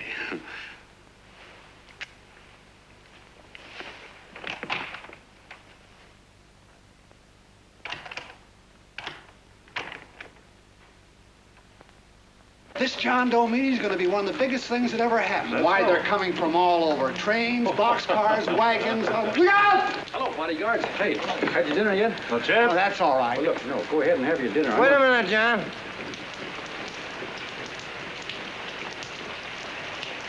Hello, Mr. Connell. How are you, John? John, I want to have a little talk with you. What's the matter? Are you falling? Come on. Hey, boss. Oh, quiet. Say, tell me something. Did you read the speech you're going to make tonight? No, I never read the speeches before I make them. I get more of a kick out of it that way. Uh-huh. It's just exactly what I thought. Beanie, go on down to the office, tell Pop to give you the speech. There's a copy on my desk. Gee whiz, boss, you know Mr. Norton told me not to leave him, not even for a minute. Go on. We'll be at Jim's bar up the street. You're a nice guy, John. I like you. You're gentle. I always like gentle people. Me, I'm hard.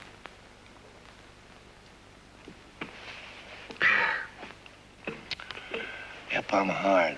But you want to know something? I've got a weakness. Never guessed that, would you? Well, I have. Want to know this? Star-Spangled Banner. Screw you, huh? Well, maybe it is, but play the Star-Spangled Banner. I'm a sucker for it. Always gets me right here. Know what I mean? Yeah, it gets me right back here. Oh, back there, huh? Well, every man to his own taste. You weren't old enough. You weren't old enough for the World War, were you, Jim? No, of course not. No, you must have been just kidding. I was just ripe and raring to go. You know what my old man did when I joined up? He joined up, too. Got to be a sergeant. And here's a kick for you. We were in the same outfit. Funny, huh? Hmm?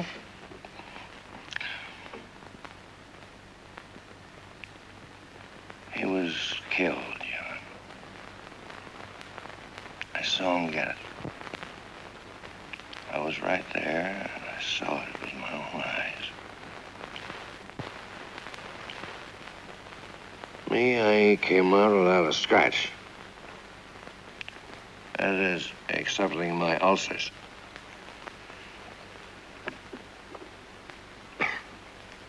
I should be drinking milk, you know. This stuff is poison. Hey, Tubby. Yes, Mr. Connell? What do you say, huh? All right. Yep, I'm a sucker for this country. I'm a sucker for the Star-Spangled Banner, and I'm a sucker for this country. I like what we got here. I like it. A guy can say what he wants and do what he wants without having a bayonet shoved through his belly. And that's all right, isn't it? You betcha. Yeah. Well, we don't want anybody coming around changing it, do we? No, sir. No, sir. And when they do, I get mad. I get boiling mad. Right now, John, I'm sizzling. I get mad for a lot of other guys besides myself. I get mad for a guy named Washington, and a guy named Jefferson, and Lincoln. Lighthouses, John. Lighthouses in a foggy world. You know what I mean? Yeah, you bet. Listen, pal. This fifth column stuff is pretty rotten, isn't it? Yeah, it certainly is. And you'd feel like an awful sucker if you found yourself marching right in the middle of it, wouldn't you? You. Of course, you wouldn't know it because you're gentle. But that's what you're doing. You're mixed up with a skunk, my boy. A no-good, dangerous skunk. Say, you're not talking about Mr. Norton, are you? I'm not talking about his grandfather's pet poodle. You must be wrong, Mr. Connell.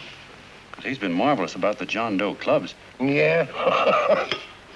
Say, you're sold on this John Doe idea, aren't you? Sure. Sure. I don't blame you. So am I. It's a beautiful miracle.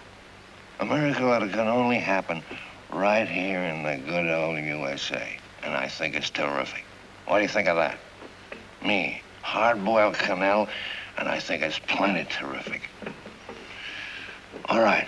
Now, supposing a certain unmentionable worm whose initials are DB was trying to use that to shove his way into the White House so he could put the screws on, so he could turn out the lights in those lighthouses. What would you say about that, huh? Nobody's going to do that, Mr. Connell. They can't use the John Doe clubs for politics. That's the main idea. Is that so? Then what's a big political boss like Hammer doing in town? And a labor leader like Bennett? And a lot of other big shots are up at DB's house right now. Wolves, John. Wolves. Waiting to cut up the John Does. Wait till you get a gander at the speech you're gonna make tonight. You're all wet. Miss Mitchell writes those speeches. Nobody can make her write that kind of stuff. They can't, huh? Who do you think writes them? My Aunt Emma? I know she writes them. And gets a big bonus for doing them, too. A mink coat and a diamond bracelet. Don't write them. Why, that gold-grabbing dame would double-cross her own mother for a handful of Chinese yen. Shut up. If you weren't drunk, I'd... Hey, boss. Here's the speech, boss. Hey. Go on and read it, John, and then start sucking. Hey, wait a minute, Mr. Doe. Tubby? Yes, sir. Better bring me a glass of milk. I'm smoking too much. Yes, Charlie? Got everything all set? Fine. John Doe been taken care of? Good. How many people do you think will be there? 15,000? Oh, my, that's fine. Now, listen, Charlie. As soon as John Doe stops talking about me, I want you to start that demonstration. And make it a big one, you understand? Don't worry about that, DB. My boys are there. They'll take care of it. What? Yes, I'll be there 15 minutes after I get your call. Why, Mr. Doe. Where are they? In the dining room, sir.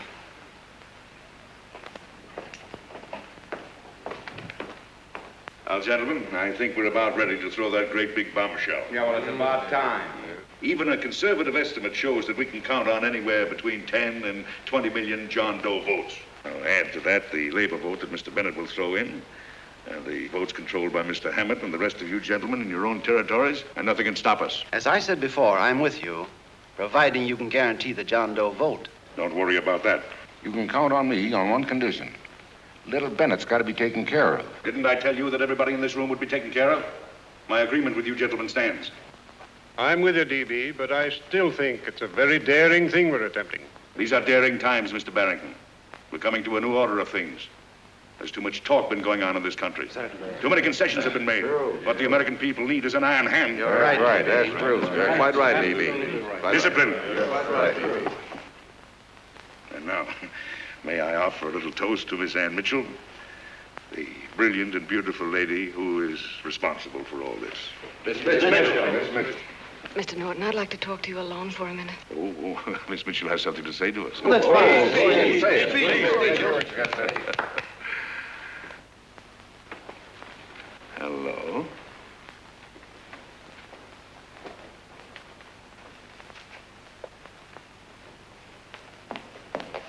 John, I'm so glad to see you. I was terribly worried. Did you write this? Yes, I did, John, but I had no idea what was going on. You didn't? No. That's a swell bracelet you're wearing. John, why aren't you at the convention?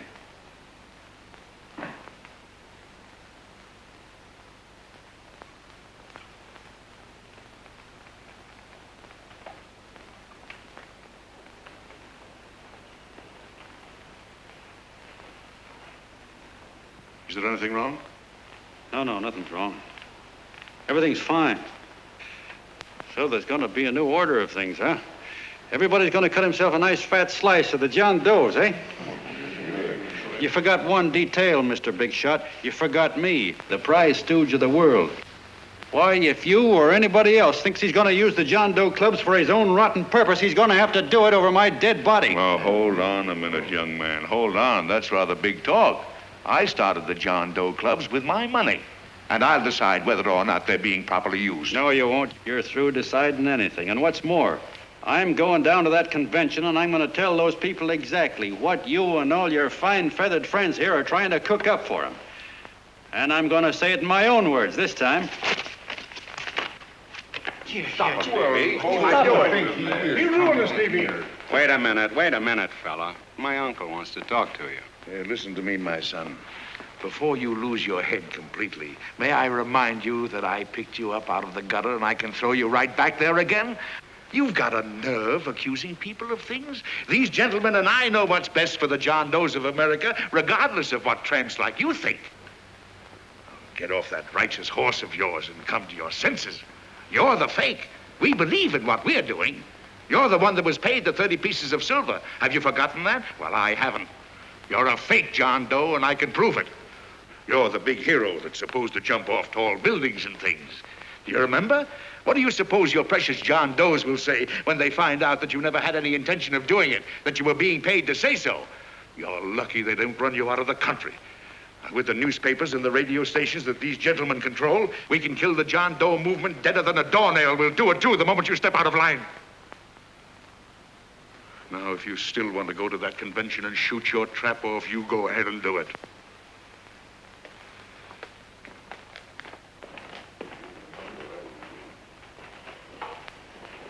You mean to tell me you'd try to kill the John Doe movement if you can't use it to get what you want? You bet your bottom dollar we would.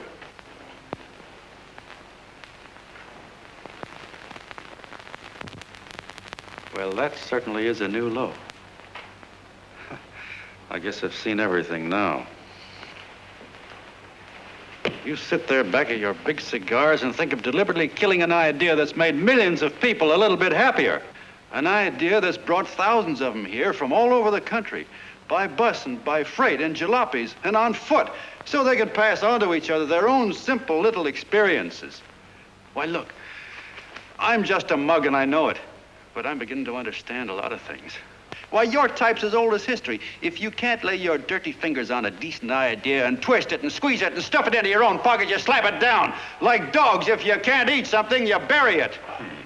Why, this is the one worthwhile thing that's come along. People are finally finding out that the guy next door isn't a bad egg. That's simple, isn't it?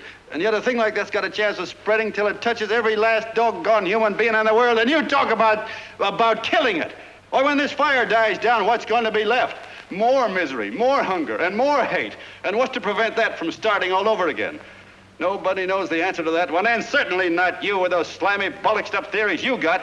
The John Doe idea may be the answer, though. It may be the one thing capable of saving this cockeyed world, yet you sit back there on your fat, hulks and tell me you'll kill it if you can't use it. Well, you go ahead and try. You couldn't do it in a million years with all your radio stations and all your power, because it's bigger than whether I'm a fake. It's bigger than your ambitions, and it's bigger than all the bracelets and fur coats in the world. You bet it is, John. And that's exactly what I'm going down there to tell those people. A minute, you ungrateful rat. My uncle's been too good to her. He's getting away. Give me the bullet. John! I've always told you, D.B., you're playing with dynamite. Which way? All right, now, girl, get away. Before he gets through tonight, he'll ruin us all. I'll stop him cold. Don't worry, I've been ready for this. John! Oh, John, please listen to me. Please, I can explain everything, John. I didn't know what they were going to do. Let me go with you, John. John, please. Go ahead, driver. The ballpark. Explain it to you, John. Please let me go with you. Please. John! Mr. Norton wants to see you. Listen to me, Mayor Lovett. You do as I say. I want them both arrested.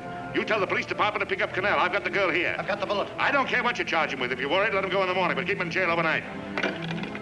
Hello, Bulletin. Put Pat Pryor on.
Quiet, please. Ladies and gentlemen, let us have a moment of silent prayer for the John Does all over the world, many of whom are homeless and hungry. Rise, please. Everybody rise.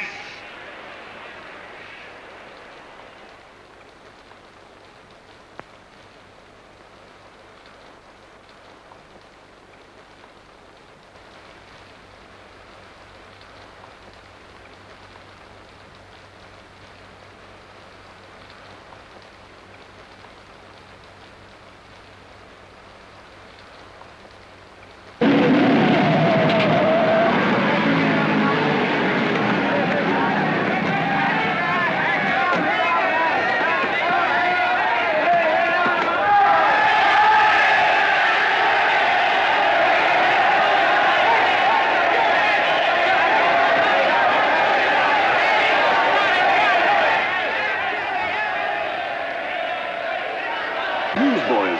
Hundreds of yelling newsboys are swarming into the park like locusts. They're yelling John Doe's a fake. Fake.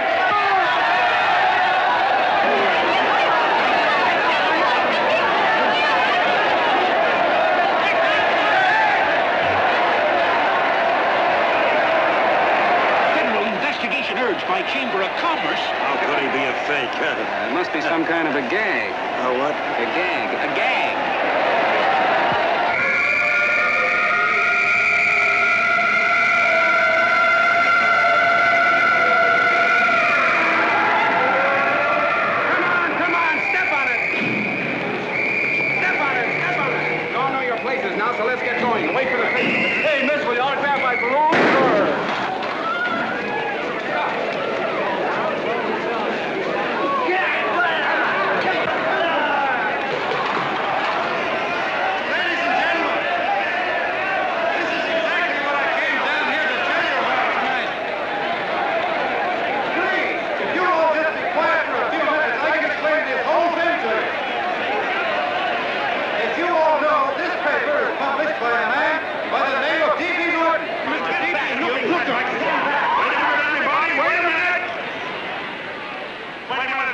gentlemen.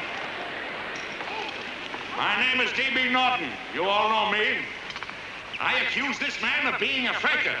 We've been taken for a lot of suckers, and I'm the biggest of the lot. I spend a fortune backing this man in what I believe to be a sincere and worthy cause, just as you all did. And now I find out it's nothing but a cheap racket cooked up by him and two of my employees for the sole purpose of collecting dues from John Does all over the country. That's a lie. It's not a lie. Nickels and dimes to stuff into their own pockets. You can read all about it in the newspapers there. That's a lie. Listen, ladies and gentlemen, don't believe what... This man had no intention of jumping off the top of a building. He was paid to say so. Do you deny that? That's got nothing to do with it. Were you paid for it or weren't you? Yes, I was paid, but there happened... And what about the suicide note? You didn't write that either. What difference Did you write it or didn't you? No, I didn't write it. Now, you bet your life you didn't. You look in your papers, ladies and gentlemen, and you'll find Miss Nixon's signed confession that she was the one who wrote it. Listen, folks, it's a fact that I didn't write the letter. There, you see, he admits it. You're a fake, John Doe. For what you have done to all these good people, they ought to run you out of the country. And I hope they do it.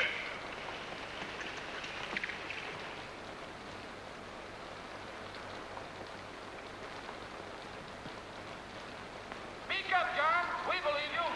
Please, listen, folks. Now that he's through shooting over his face, I've got a couple of things to tell you about. Come on, the rest of you get in here and riot. Break this crowd up. Come on. I'm sorry, folks, but we can't hear him anymore. Something's gone wrong with the loudspeakers. John Doe's a fake. Boo! They can't hear me. This thing's not working. Ladies and gentlemen.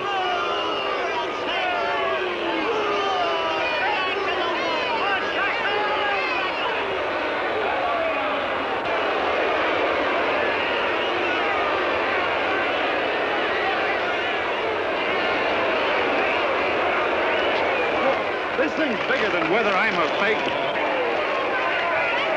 Look, Kurt, you believe me, don't you? Sure. I believe you. Walking my legs off, digging up 5,000 signatures for a phony. Well, there you are, Mr. Doe. 5,000 names asking you not to jump off any roof. It makes no difference, Bert. The idea's still good. We don't have to give up our club. Yeah, well, you can have it. They're starting to throw things. Somebody's going to get hurt. I'm afraid it'll be John Doe. Listen to that mob. I'm gonna go to him. All right, lady. Hey, what you ought to... Let me go. I want to go to him. Oh, please. Please let me go. They're crucifying him. I can help him. Sorry, sister. We got orders to hold... Orders from who? Can't you see it's a framer? Oh, mother, they won't let me go. They won't let me go. Listen, folks. You gotta listen to me, everybody. Back to the jungle, you hobo! Just another racket! Stick to your clubs. We've been fed baloney so long, we're getting used to it.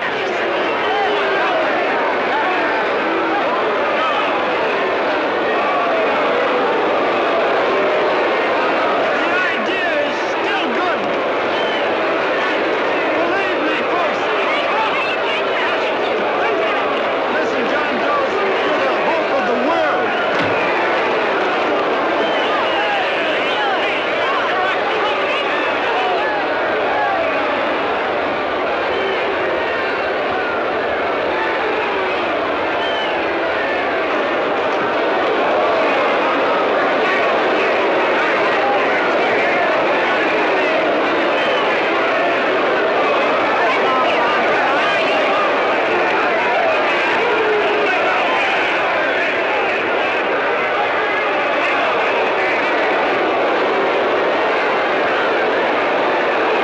He's finally managed to get him out of the park. If that boy isn't hurt, it'll be a miracle. Ladies and gentlemen, this certainly looks like the end of the John Doe movement. Well, boys, you can chalk up another one to the Pontius Pilates.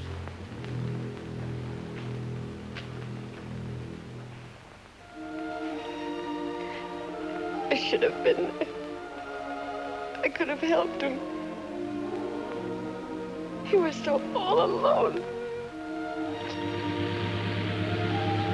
A lot of us are going to be mighty ashamed of ourselves after tonight.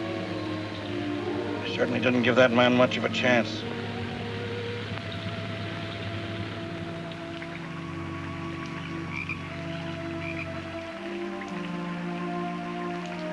Have some more coffee, Long John? No thanks, Carl.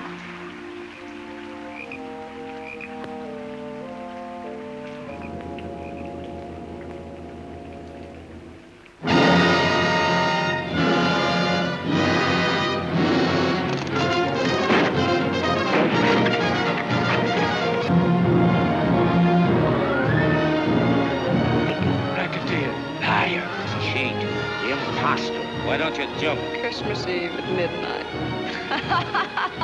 Bye, Mr. Doe. You're a wonderful man. And God bless you, my boy. Now get in there and catch. You're a fake John Doe, and I can prove it. You're the big hero who's supposed to jump off tall buildings and things. Do you remember?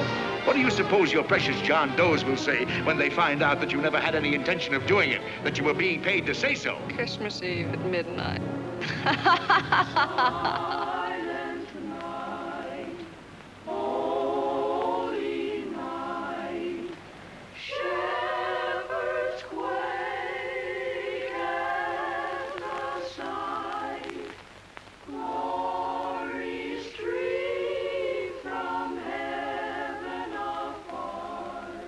Merry Christmas, son.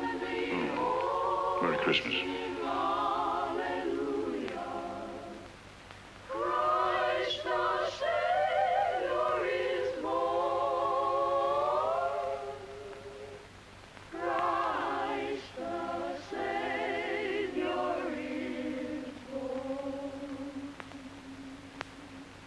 Thank you, sir.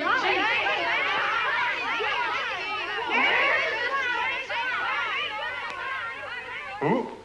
John Doe. Is that screwball still around? Dame's been calling all day. Sure, I know. Yeah, at midnight, huh? Okay, lady. We'll have the place surrounded with nets. They're laughing at me.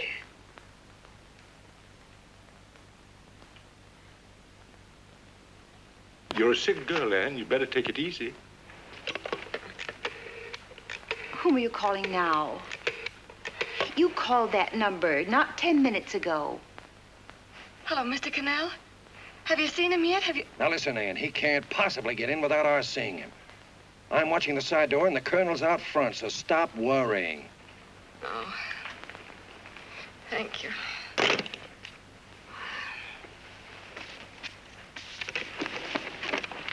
What, Ann? Ann, don't be foolish. If this isn't the craziest, the battiest, the looniest wild goose chase I ever heard of. Oh, shut up, Bert. Sourpuss is right. Yeah, well, if he is, I'm a banana split. That man is going to be on that roof. Don't ask me how I know. I just know, and you know it as well as I do. Sure. I'd like to believe in fairy tales, but a guy that's a fake isn't going to jump off any roof. I don't think he was any fake, not with that face. And anyway, what he stood for wasn't a fake. Okay, honey, okay.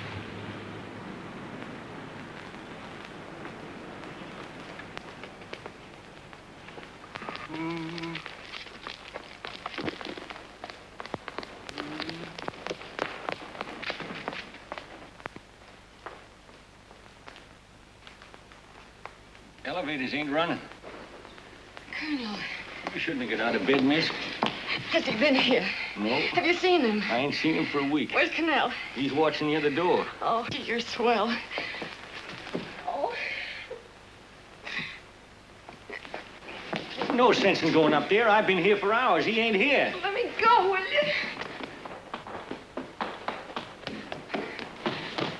Now, that's crazy. It's 14 floors.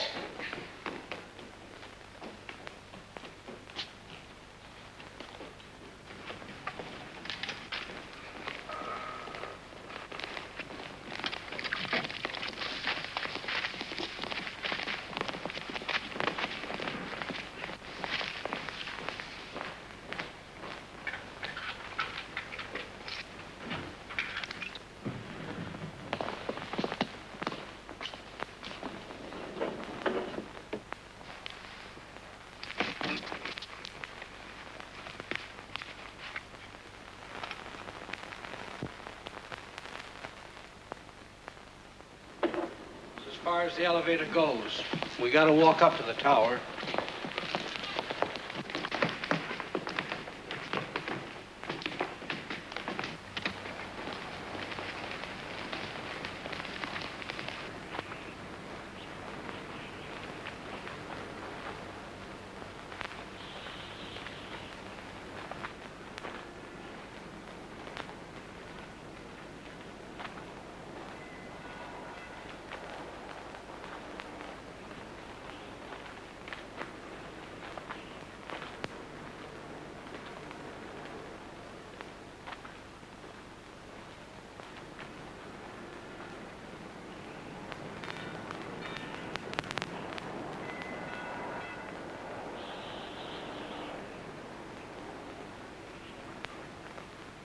That tramp was probably full of Christmas cheer and asleep in some flop house. Let's go. I've got to decorate my tree.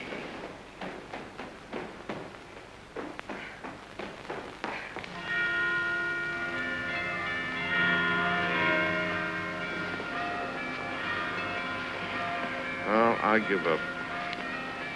I don't know what gave us the idea that we'd attempt anything like this. I guess you're right. I'm afraid the joke's on us. Let's go. I hope nobody finds out we've been here.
I wouldn't do that if I were you, John.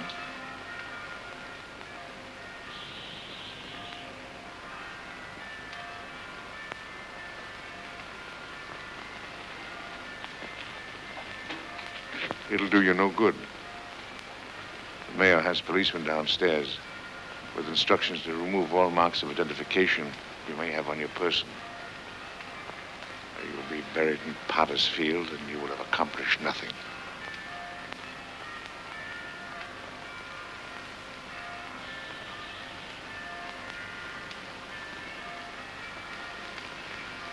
I've taken care of that. I've already mailed a copy of this letter to Mr. Connell. John, why don't you forget this foolishness? Stop right where you are, Mr. Norton, if you don't want to go overboard with me.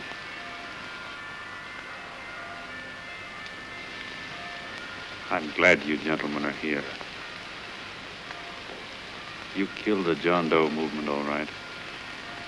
But you're going to see it born all over again.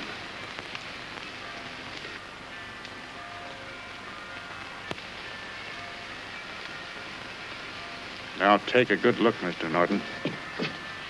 John! John! Oh, John, no, I won't let you. I love you, darling. Oh, please. Please don't give up. We'll start all over again. Just you and I. It isn't too late. The John Doe movement isn't dead yet. You see, John, it isn't dead or they wouldn't be here. It's alive in them. They kept it alive by being afraid of. That's why they came up here. Oh, darling. Sure, it should have been killed. It was dishonest. But we can start clean now. Just you and I. It'll grow, John, and it'll grow big because it'll be honest this time.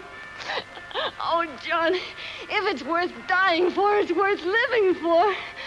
Oh, please, John. Oh. Oh, please, please, God, help me. John, look at me. You want to be honest, don't you? Well, you don't have to die to keep the John Doe idea alive. Someone already died for that once. The first John Doe. And he's kept that idea alive for nearly 2,000 years. It was he who kept it alive in them. And he'll go on keeping it alive forever and always. For every John Doe movement these men kill, a new one will be born. That's why those bells are ringing, John. They're calling to us. Not to give up, but to keep on fighting, to keep on pitching. Oh, don't you see, darling? This is no time to give up. You and I, John, we... Oh, no. No, John. If you die, I want to die, too. Oh, I love you. I do.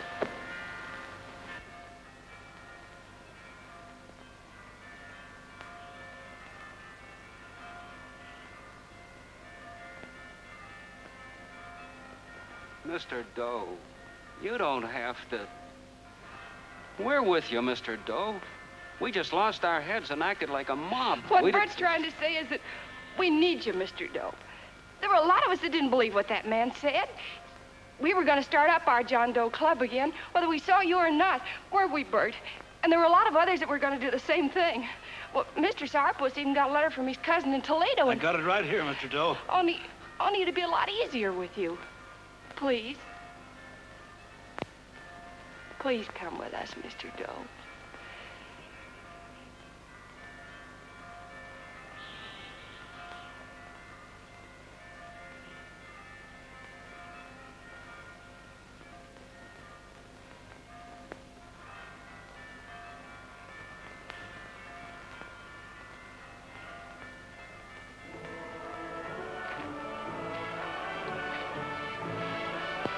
Long John. Mr. Doe. Here, we'll help you with it. She'll be all right. Mr. Doe, take her right down to the car. Right up. Look, we got a car right down to her. They are, Norton, the people. Try and lick that.